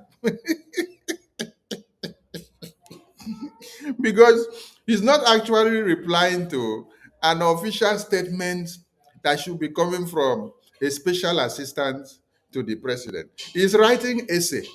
Now, when you look at the vocabulary that he's using here, you go laugh, tire. He said a proscribed terrorist organization in Nigeria has learned to speak fluent Washington. Its grammar is lobbying. Its vocabulary is faith. Oh my God. Hey. So that's how he started the line. So let's go. He said, at the center of this story is really a story. That's why I say, which kind of people be this? Would I give these people 10 paper to write, or would I give the essay writing to come and write? Hey, a senior special assistant to the president of Nigeria is replying to official sanction to Nigeria, and then he's telling you that it's a story. So this guy was actually writing essay, and then they decided to publish his essay writing for the first time. So for those of you that have written essay before, you will know how it sounds and how you will connote the terminologies. So at the center of this story is a firm once known for its quiet presence in Washington's political corridors. So who are they saying a once known for its quiet presence in Washington's political corridor? Now, moral global strategies that they talk about, moral global strategies that has been in the corridors of power and politics of America for the past 25 years. Has been inside the Senate, working there for like over 25 years. Is what you're saying has been. So that is why I say this boy that they actually gave this job to do, he's just learning how to put together his lines of thought. But let's see how far he goes with his story, because he said it is a center of a story. So he's talking about moral global strategies. He said, led by former United States Congressman Jim Moran. You have acknowledged that this global strategies lobbying firm is led by a former United States Congressman, Jim Moran. So if someone is a former United States Congressman, what do you think he needs to know about American politics that he doesn't know? What do you think he needs to interpret about American politics and international politics that he doesn't know? Someone that has been making laws, deciding how the world should be for many years in Washington, D.C. is the same person that you are saying that their voices have not been heard or their presence has been quiet for years. No. Please, someone should call this guy to check whether they are really okay, because the kind of people in the office of this president now, I don't think they are actually knowing their work at all. I don't think so. I don't think they really do. So they say modern global strategies led by former United States Congressman Jim Moran is now registered under the Foreign Agents Registration Act to represent the Biafra Republic government in exile. Now, they said that the person that wrote this thing is a senior special assistant to the president of Nigeria. Okra is a senior special assistant to the Nigerian president. on digital communications, engagement, and new media strategy. So this is supposed to be official press release coming from the office of Tinubu. So what you're trying to tell me now is that Tinubu is acknowledging that Biafra Republic government in exile is actually putting fire on Nigeria from Washington, D.C. Hey! So you people understand all this, but you will try to downplay the result and the works of Biafra Republic government in exile in Washington, D.C. You do as if you don't know, you don't care. Everything we are doing there, you keep quiet and you do as if, no, nothing entered, nothing come out. But now they feel the pain. Now look at a press briefing or press release that is coming from, the office of the president of Nigeria.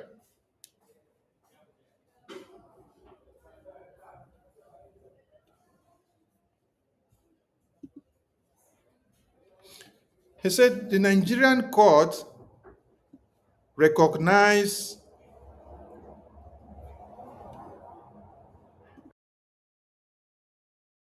We are still here. We are not the end. We are the witness. The blood still speaks. Oh.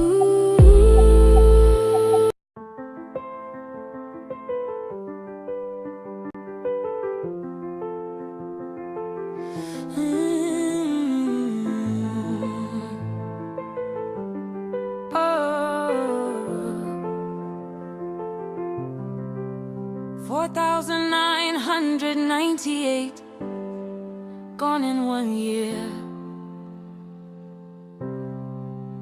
Been who burned 85 in a week. The world's still clear. 6,000 run from Plateau Plains. No soldier near. December 25, the killers came. No Christmas cheer. 140 killed in Christmas raids. Churches crushed like brittle bones. Pregnant mother, toddler, child. No names, just ashes, stones. They danced on pews we bled to build. They smiled while saints were shot and still. which country will they kill over 52,000? And then you will not hear their cries everywhere. Israelis were not killed up to 52,000 before they fought back at the Hamas. The numbers that were reported to have been killed were 1,200 Israelis on October 7th. But look at the furious nature that the Israeli government have become since October 7 to this very day. That is to show you a country and a nation that values the life of their own people. But you can see here that over 59,000 have been killed, and then you don't see the senators being moved. You don't see the governors being moved. You don't see the ministers being moved. Over 59,000. But they can write all these junks about Biafra Republic government in exile. They said Nigerian court recognized that so-called government in exile as the external arm of the indigenous people of Biafra, a group declared a terrorist organization in 2017 and reaffirmed by Court of Appeal in 2025. So what are you understanding here? They acknowledge that the entire Biafra people, with whatever umbrella and whatever faction that they are campaigning and making noise for Biafra, Nigerian government acknowledges that there is only one government in exile that is the superior and the one that is the legitimate. This is what all of you should understand here.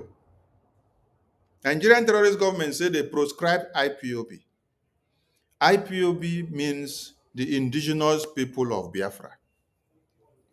Now, you see the IPOB political wing, you see the DOS wing, you see the NGOZI or Fulani wing, the USB charger wing, you now see Emma and Chioma accountability wing. How many is that? That is 4 already. But you did not hear Nigerian government talk anything about these 4. Nigerian government are telling you that Nigerian government, Nigerian court recognize that this so-called government in exile as the external arm of the indigenous people of Biafra. How many of you understand what is happening here? How many of you understand what is happening here? Nigerian government is telling you, from the president of Nigeria, they're telling you that they know that there are many factions of Biafra group, but there is one that is the government in exile, which happens to be the external arm that governs every other Biafra groups. That means there is one government in exile, which is the legitimate, which is the one the entire world recognize, which is the one that they themselves, Nigerian government, are afraid of, which is the one the Nigerian government knows they are the one that carries the bullet that can shoot them down from anywhere. Are you all understanding something here? It's not just to read this thing, oh, you need to read and assimilate. You need to understand the point here, one after another. The Nigerian government are telling you that the only government in exile that is a threat to them is this one that is the legitimate one. That every other one is bunkum. Every other one is moi moi. Every other one is not a threat to them. The only one that is the external arm, the external government, the government that is the most powerful, which has become a threat to them, is what? Is the BRGIE.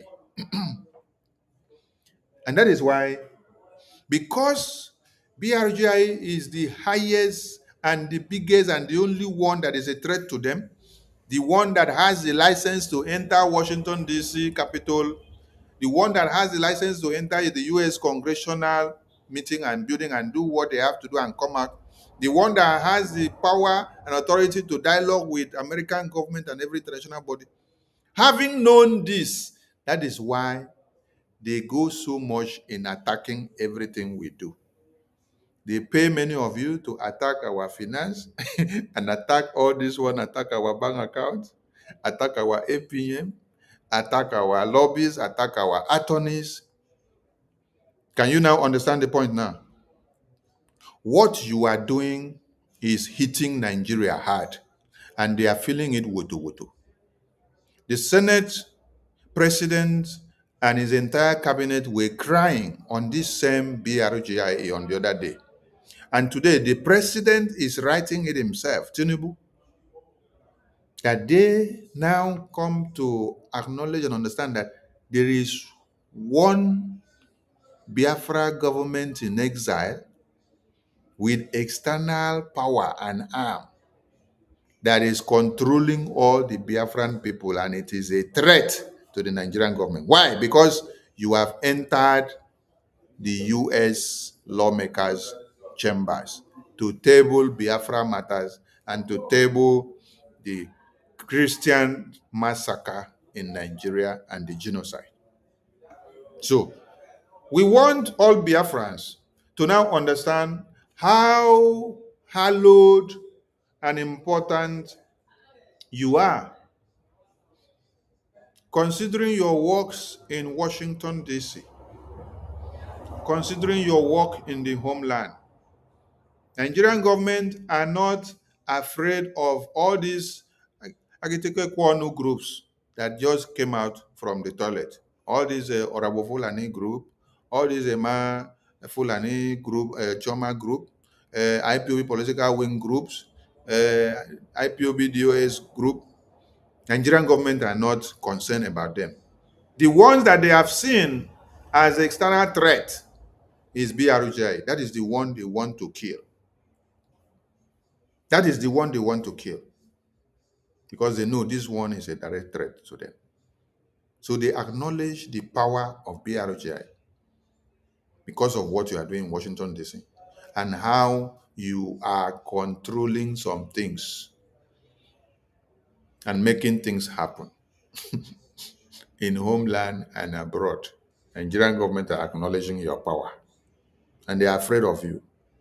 So those that do not take us very serious, we want you to understand how Nigerian terrorist government are so afraid and acknowledging the potency of BRGIE now under our able acting Prime Minister, Honorable Okechukwu Nkere. And all of you, because it is your handiworks and your good works that are making it happen. Did you hear Tinubu call Orabo Fulani group here? Did you hear Tinubu call Emma Chioma accountability group here? Did you hear Tinubu call IPOB political wing group here? Did you hear Tinubu call DOS political wing group here? Which group did Tinubu call? Tinubu called the Biafra Republic government in exile. The Biafra Republic government in exile is the group that Tinubu is crying about today. Today, because of what they are doing in Washington, D.C. Do you now know the power that you have as you are in BRGIE now? Do you now understand the power you have? Okay. So, let's continue the reading. They said the public filing sounds big niche. That's why I said this guy was writing essay and was also writing story that existed and story that did not exist. It describes the contract as advocacy on human rights and political recognition matters in Nigeria. And political recognition matters in Nigeria.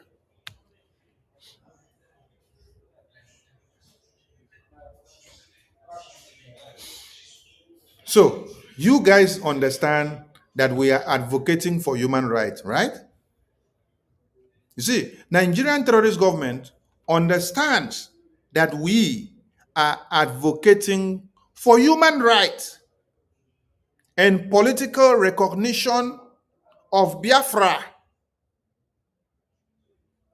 Are you getting the point? Point one after another. Nigerian terrorist government, they are the one explaining this thing now. This is the president of Nigeria explaining. They are explaining to you what they know that you are doing. That you are advocating for human rights.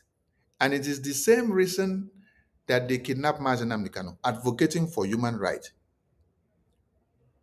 And we are advocating for political recognition. They acknowledge the fact, but yet they say we are terrorists because we are advocating for human rights, because we are advocating for political recognition. I want to ask you, the Boko Haram terrorists, are they advocating for human rights?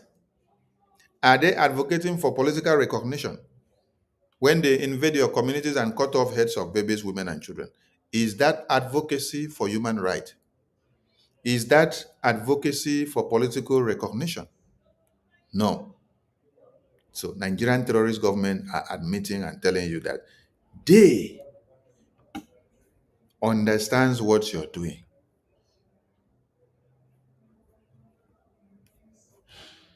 You see? They follow us around. They see all what we are doing. And they read and try to misinterpret it. They say, but the language conceals the truth. So let us hear what you people now say that our language conceals the truth. They say, behind the careful wording lies a movement responsible for attacks on civilians. You see where they now start the propaganda now. When Nigerian terrorist government want to jeopardize your name, they will now look for blackmail and slander and propagandas on what to do. The terrorist that is ravaging the far north and entire Nigeria, that are cutting off heads of babies, women, and children, that is causing the genocide. They are not talking about that one. No. They are not writing about that one. No, it is Biafra they want to come and write about. And they say Biafrans are responsible for attacks on civilians. Hey!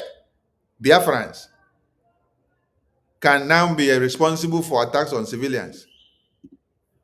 The same Biafra army, the same Biafra people that are actually going against the terrorists that are coming to massacre our babies, women, and children. And then Nigerian presidency want to release a press memo, and then they are telling you that we are the one going to kill our civilian people, police and clergy across Nigeria Southeast. You know, carry water because the evidences are there. Okay? So this is how you can see what Nigeria has brought themselves to. Just to lie and deceive, lie to deceive. You say, this is not diplomacy. It is deceit performed in a three-piece suit. They say the stage is Washington, the audience is global, and the script is written in the ink of self-interest. Thank God that you people understand that we have a stage where we are standing to project the Biafran cause. Our stage is Washington, D.C. And our audience is a global audience for the entire world to know and to hear the massacre that you people are doing on Biafran people since 1900 coming down to this time. The genocide of 67 to 70s, we are on a global audience. Our stage is Washington, D.C. Our global audience is the world. Let everybody hear it. And our script is well written on what? Self-interest of Biafra and human rights. Self-interest of Biafra and human rights. Self-determination for you not to come and continue to massacre us. So we have to self-determine what to do. Our self-interest is Biafra, human rights, and self-determination. Our independence is non-negotiable.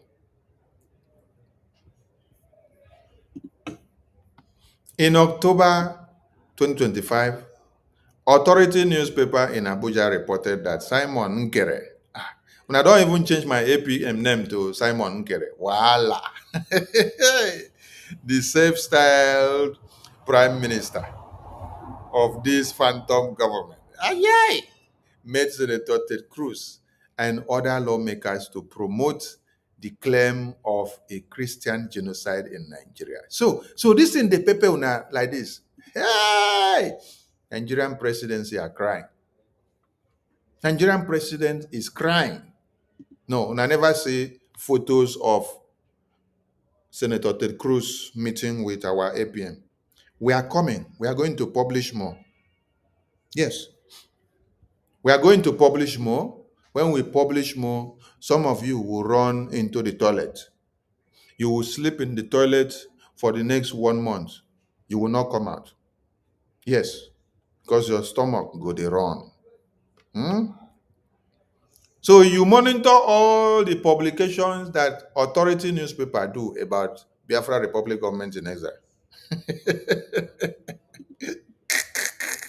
Tinubu, you are monitoring and reading all the newspaper publications.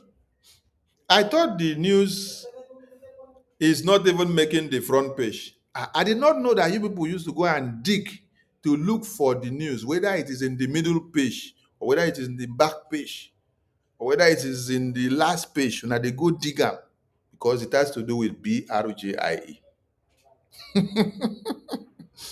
Now we understand. And we are going to make sure our news go further. Yes. Nigerian newspapers will publish more. So neither Nkere nor Cruz has denied the account. How will you say neither Nkere or Cruz has denied the account when you saw the two of them in a meeting? After the meeting, they snap photo and then they concluded the meeting. And then later you saw publications. What are you talking about? Then a parallel investigation by Paris-based African intelligence confirmed that Moran's firm had been hired to drive the same message through Washington, D.C. You see? So you people also monitor the African intelligence website publication. Did you?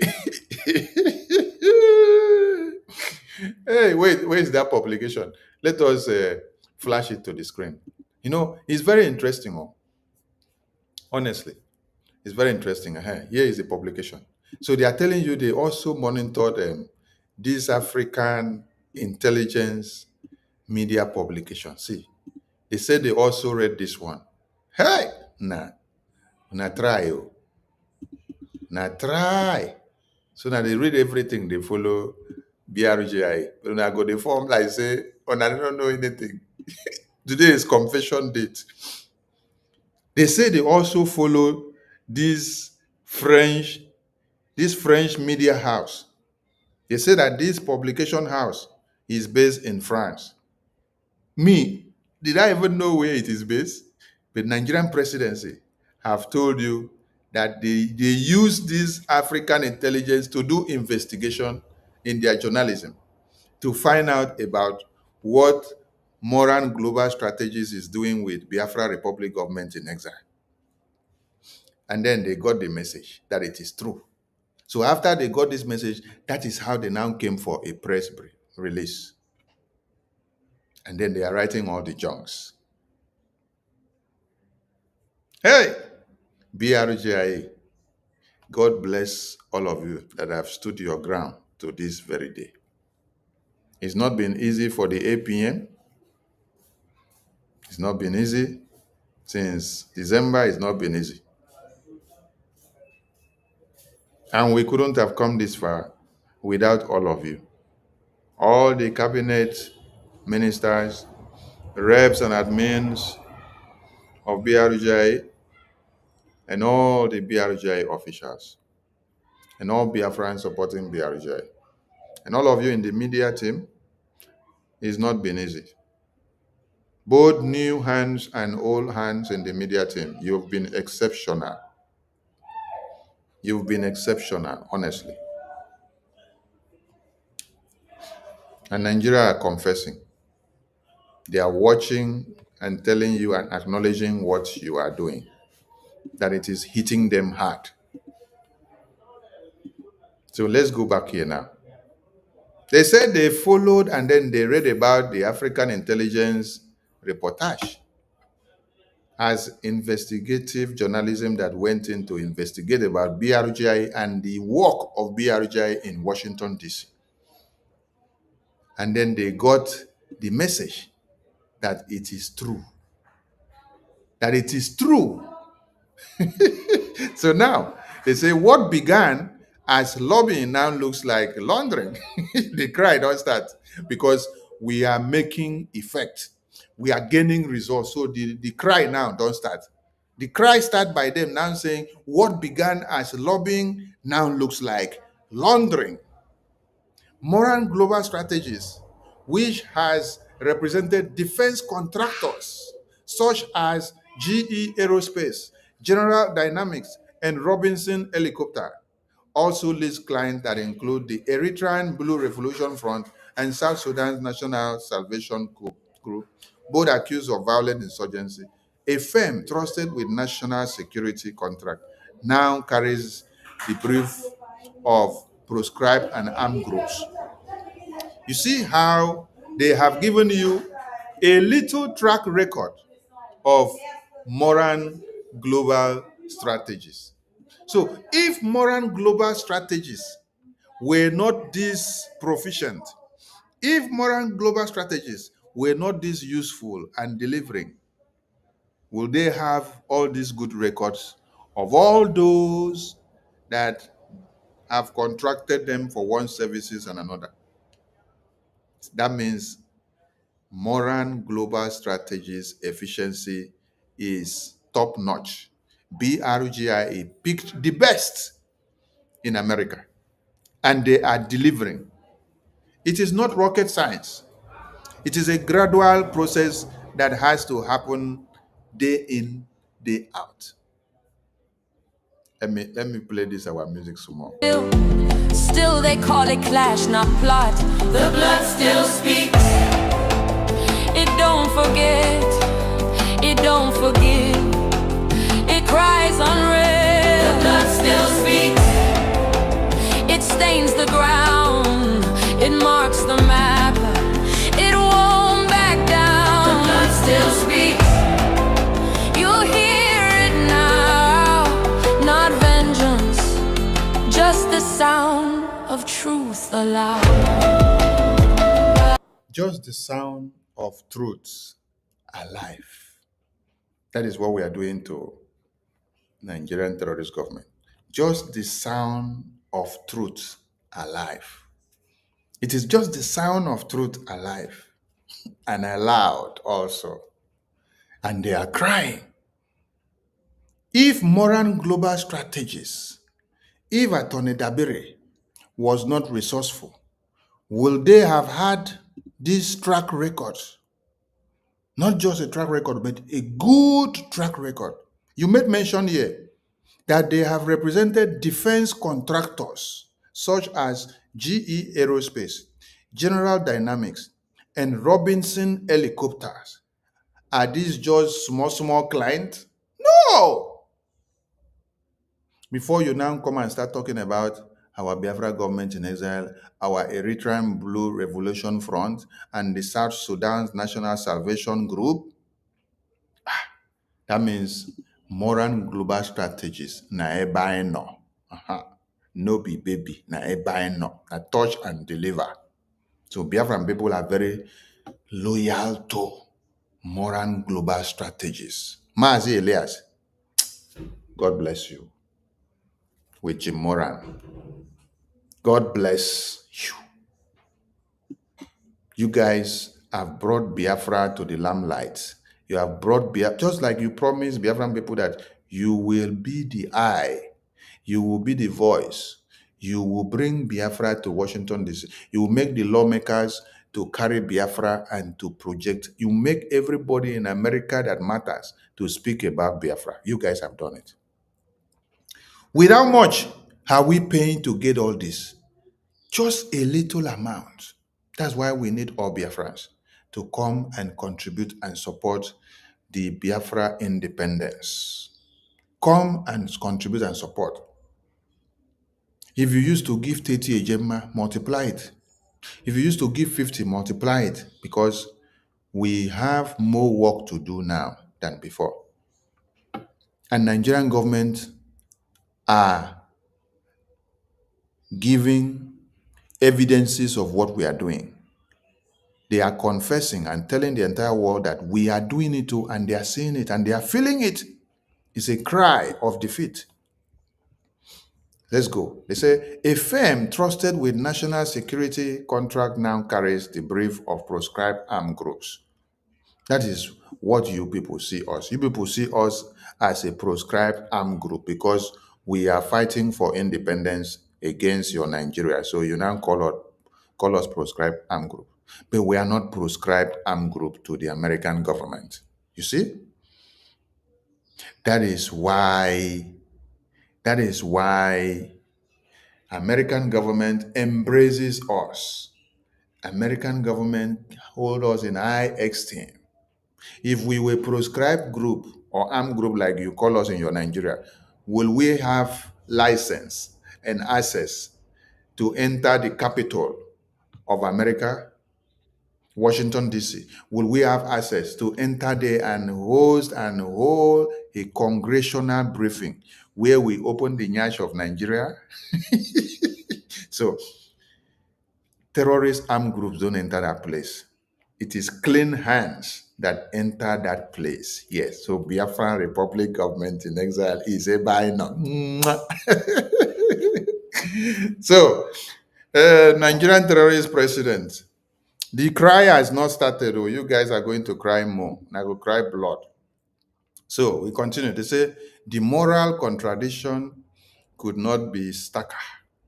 It seems morality in Washington now bends like a weather vane. If you like, write this your essay, turn it upside down, paint it, make it sweet, and not go anywhere. Whichever way the wind of profit blows, principle politely steps aside. I tell you, I say, na essay writing, na in the guy there now. So then they say in May 2025, a court in Finland convicted Simon Ekpa. You see, they now want to use their hold on the European corruption and Finland corruption court now with their accomplice seat. They want to use that one now to now come to validate the existence of Biafra people. You see, because they have been able to hold European Union and Finland on a corrupt angle and give them whatever they give them, and then they compromise. So they want to use that one to come and validate the facts and their claim that Biafran people are terrorists. You see? So they now have to go and cite the jurisdiction of Finland terrorists, a government that have decided to lock up a freedom fighter and then call that freedom fighter a terrorist. Because of what? Because he said he's fighting for Biafra independence. While Boko Haram and the Islamic Jihadist terrorists are there cutting off heads of babies, women, and children, and then they're not using it against him. So Nigerian president is now citing the court verdict of Finland and European courts to use it to validate their claims, which is all buncoms.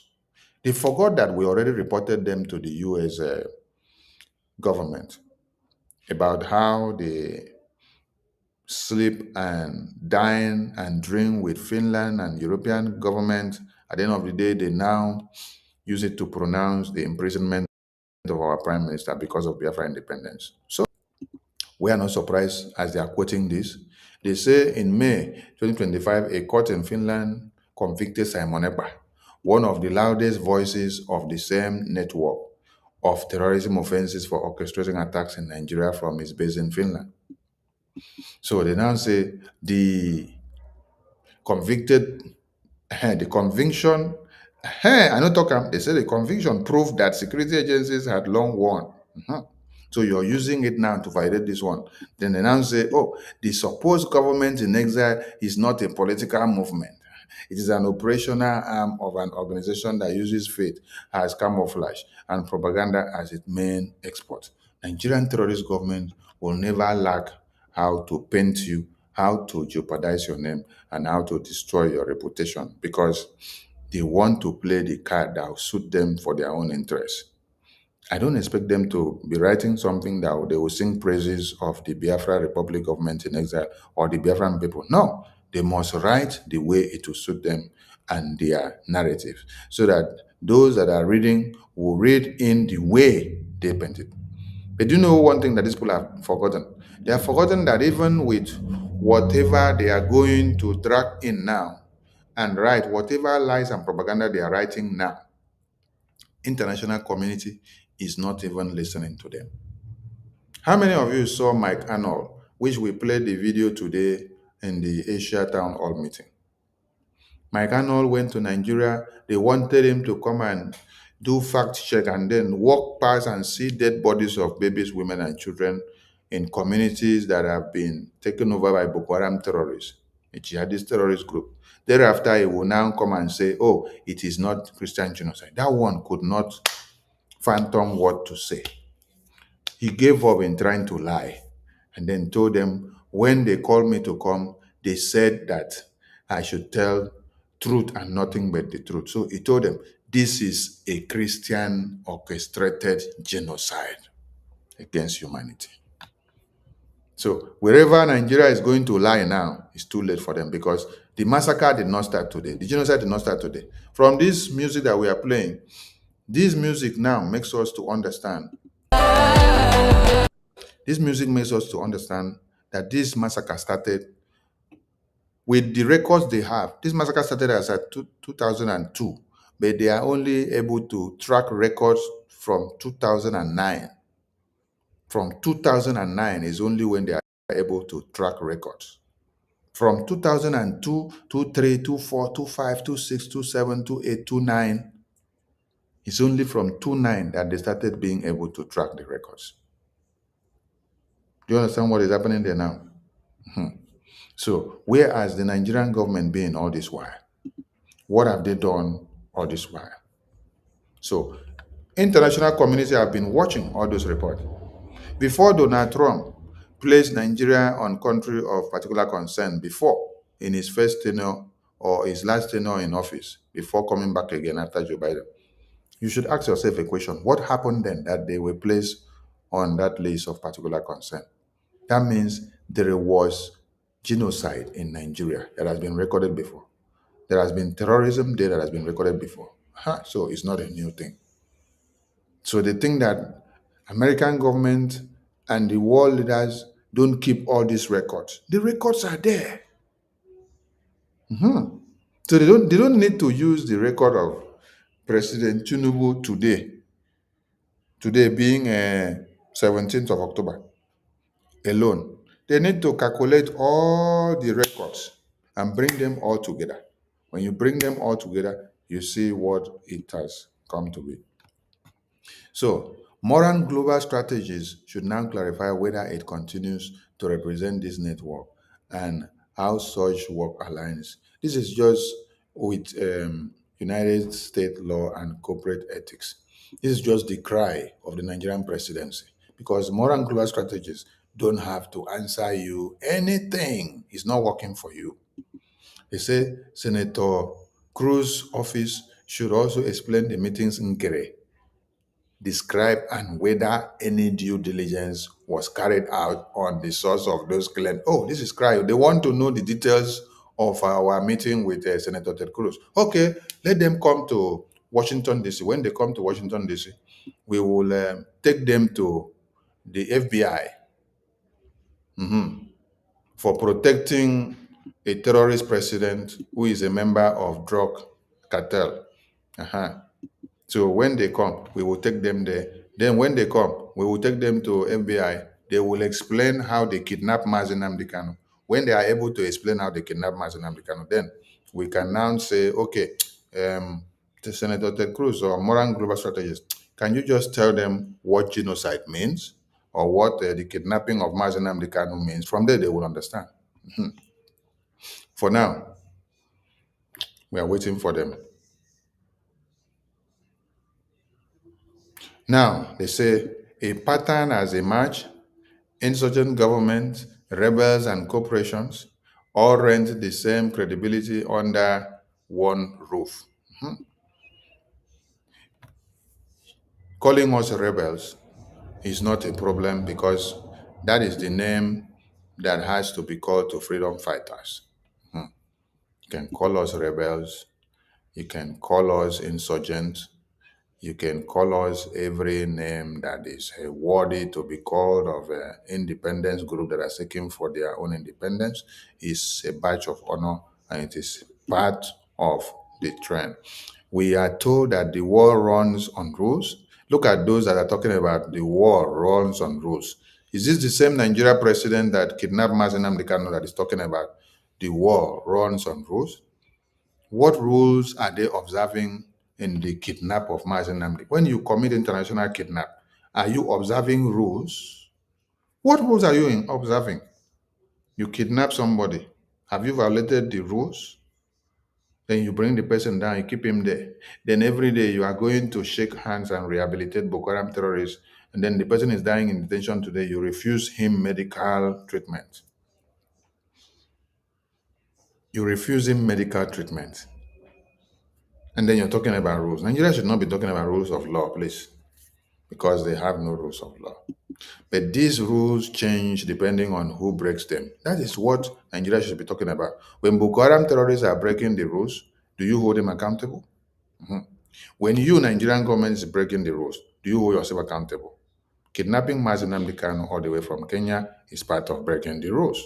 So who are you holding accountable? Yourself, or it is the same person that you kidnapped that you're holding accountable?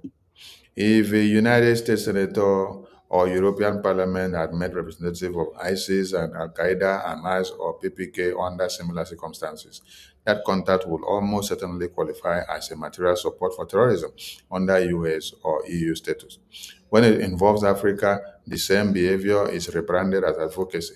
The double standard corrodes trust and teaches extremists how to turn sympathy into strategy. Because when lobbying becomes laundering, truth and faith, reputation, and burn in the same fire. See, this is how far the story could go. Because making comparison of ISIS, Al-Qaeda to the Biafran people is what they ignore in Nigeria. The real Boko Haram and ISIS and Al-Qaeda, they are in Nigeria and they are mass. They are in Nigeria, which Nigerian government are negotiating with on daily basis. And they are doing nothing about it. But Biafra Republic government in exile have become a problem to these people. Who wrote all these things? It is Senior Special Assistant to the Nigerian President on Digital Communications and Engagement and New Media Strategies. Do you see where it came from? It came from the Office of the President of Nigeria, acknowledging the existence of BRGIE and the good work that BRGIE doing in Washington, D.C. This is it. So when you hear them cry, know that their cry is coming from what you have done in Washington, D.C. They know and acknowledge the existence of BRGIE and the effectiveness of BRGIE. So if you as a Biafran don't recognize or don't give glory to your BRGIE, Nigerian terrorist government are giving glory to your BRGIE. So go and hold what you have very dear, because you are making exploit and your exploit is speaking volume. Okay? I salute all Biafrans. And we will be back. Body get CB, so we need to rest some more. And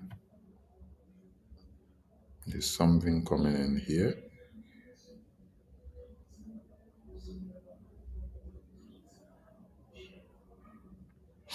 All right.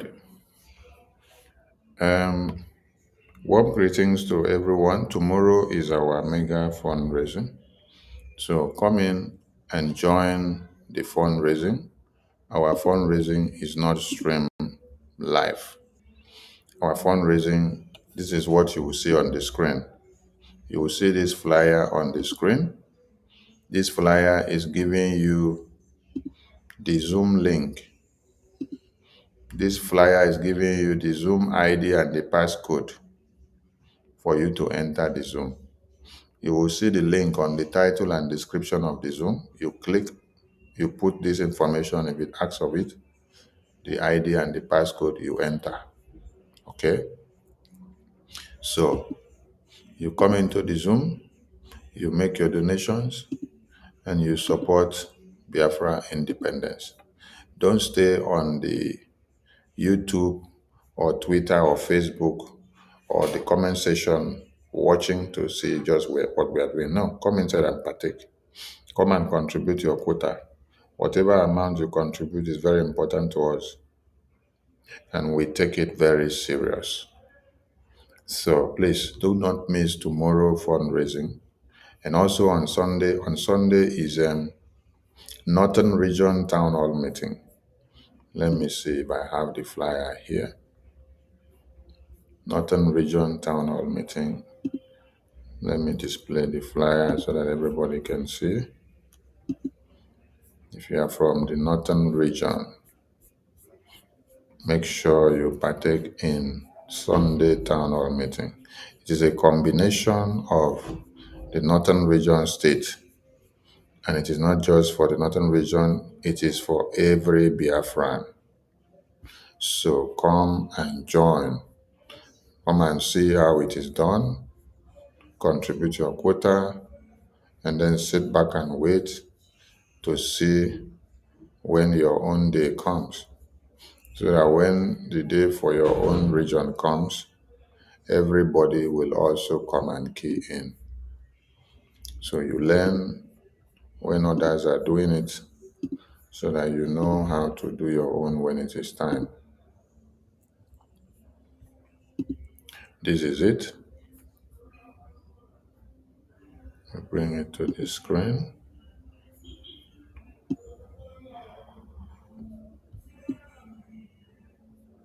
Let's see if we zoom it whether it will come bigger. So this is Northern Region Town Hall meeting. Northern Region Town Hall meeting. So Northern Region of Biafra comprises of Igala State, Oabuenyi State, Omambala State, Alonso State, Eziani State, Enugu State, Adoka State, Ogoja State. That is the Northern Region of Biafra. So these 8 states will be having a joint town hall meeting on Sunday. A joint town hall meeting on Sunday. And in this joint town hall meeting,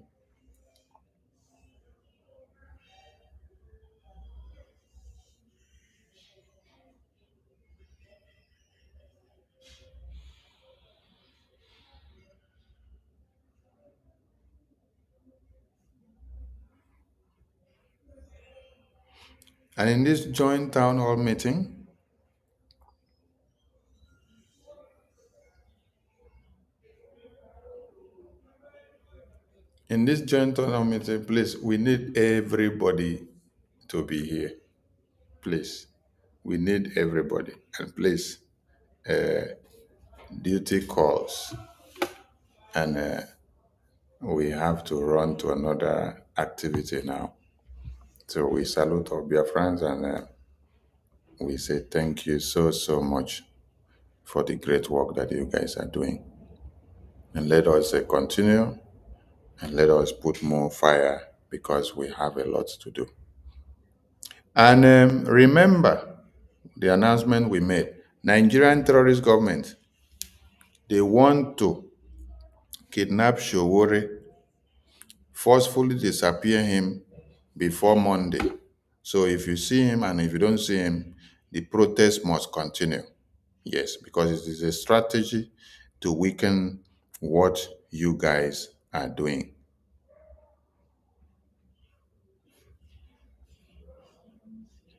So everybody that have to be part of the protest, please be aware of this.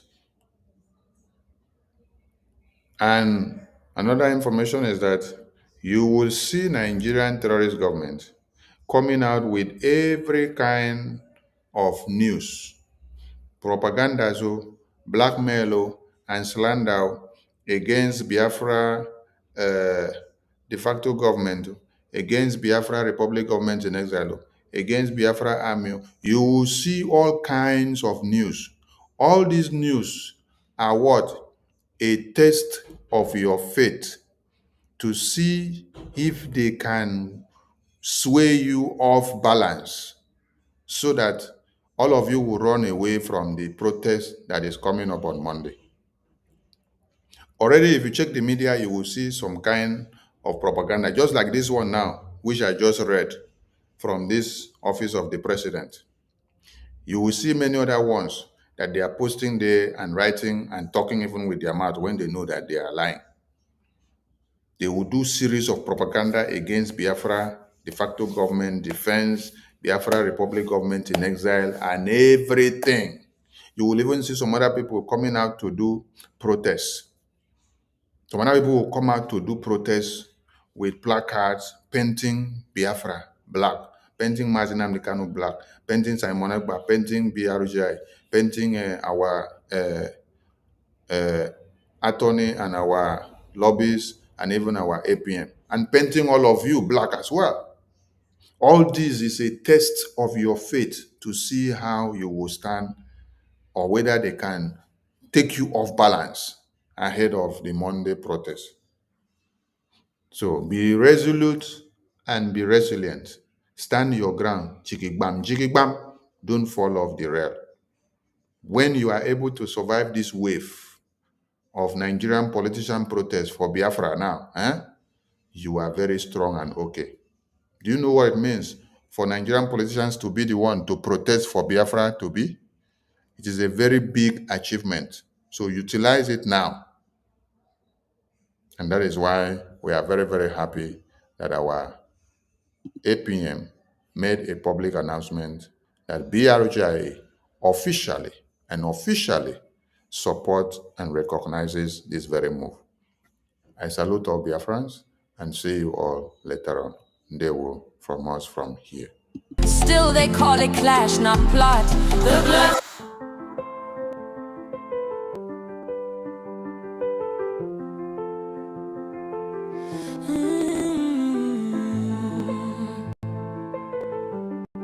Oh.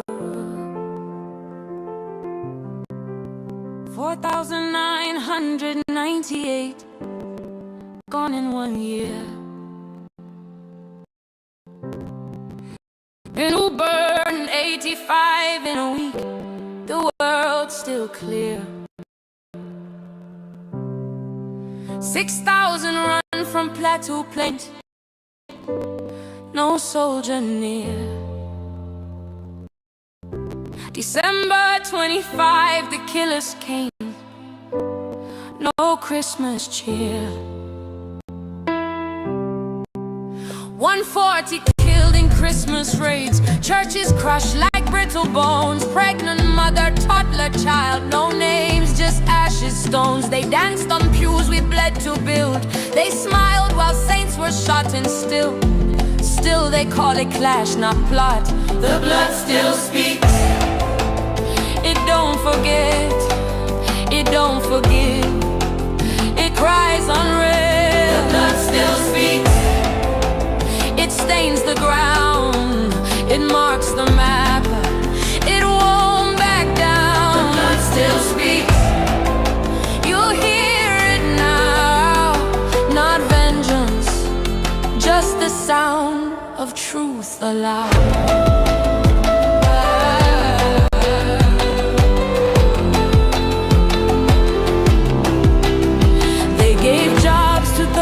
Killed us, built houses for those who burned.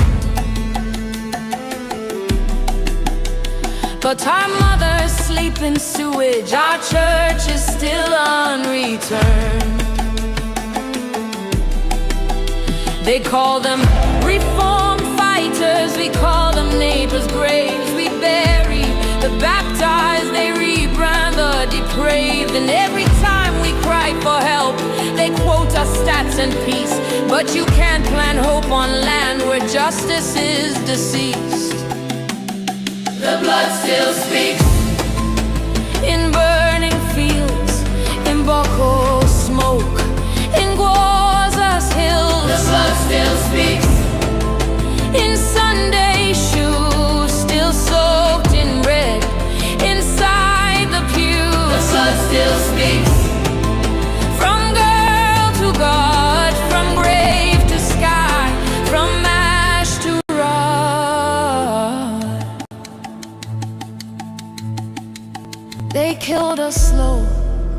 They named it war, they blamed it tribe, they closed the door.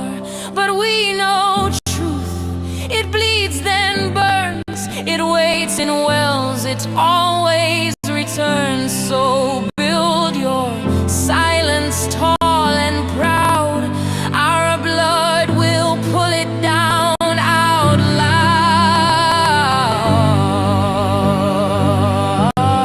The blood still speaks. The blood still roars. It shakes the dome. It breaks the floor. The blood still speaks. From every name you failed to say, still flames remain. The blood still speaks. Not for revenge, but for the king. The bitter end will not be this. Will not be shame, will not be silence, will not be blame. The blood still speaks,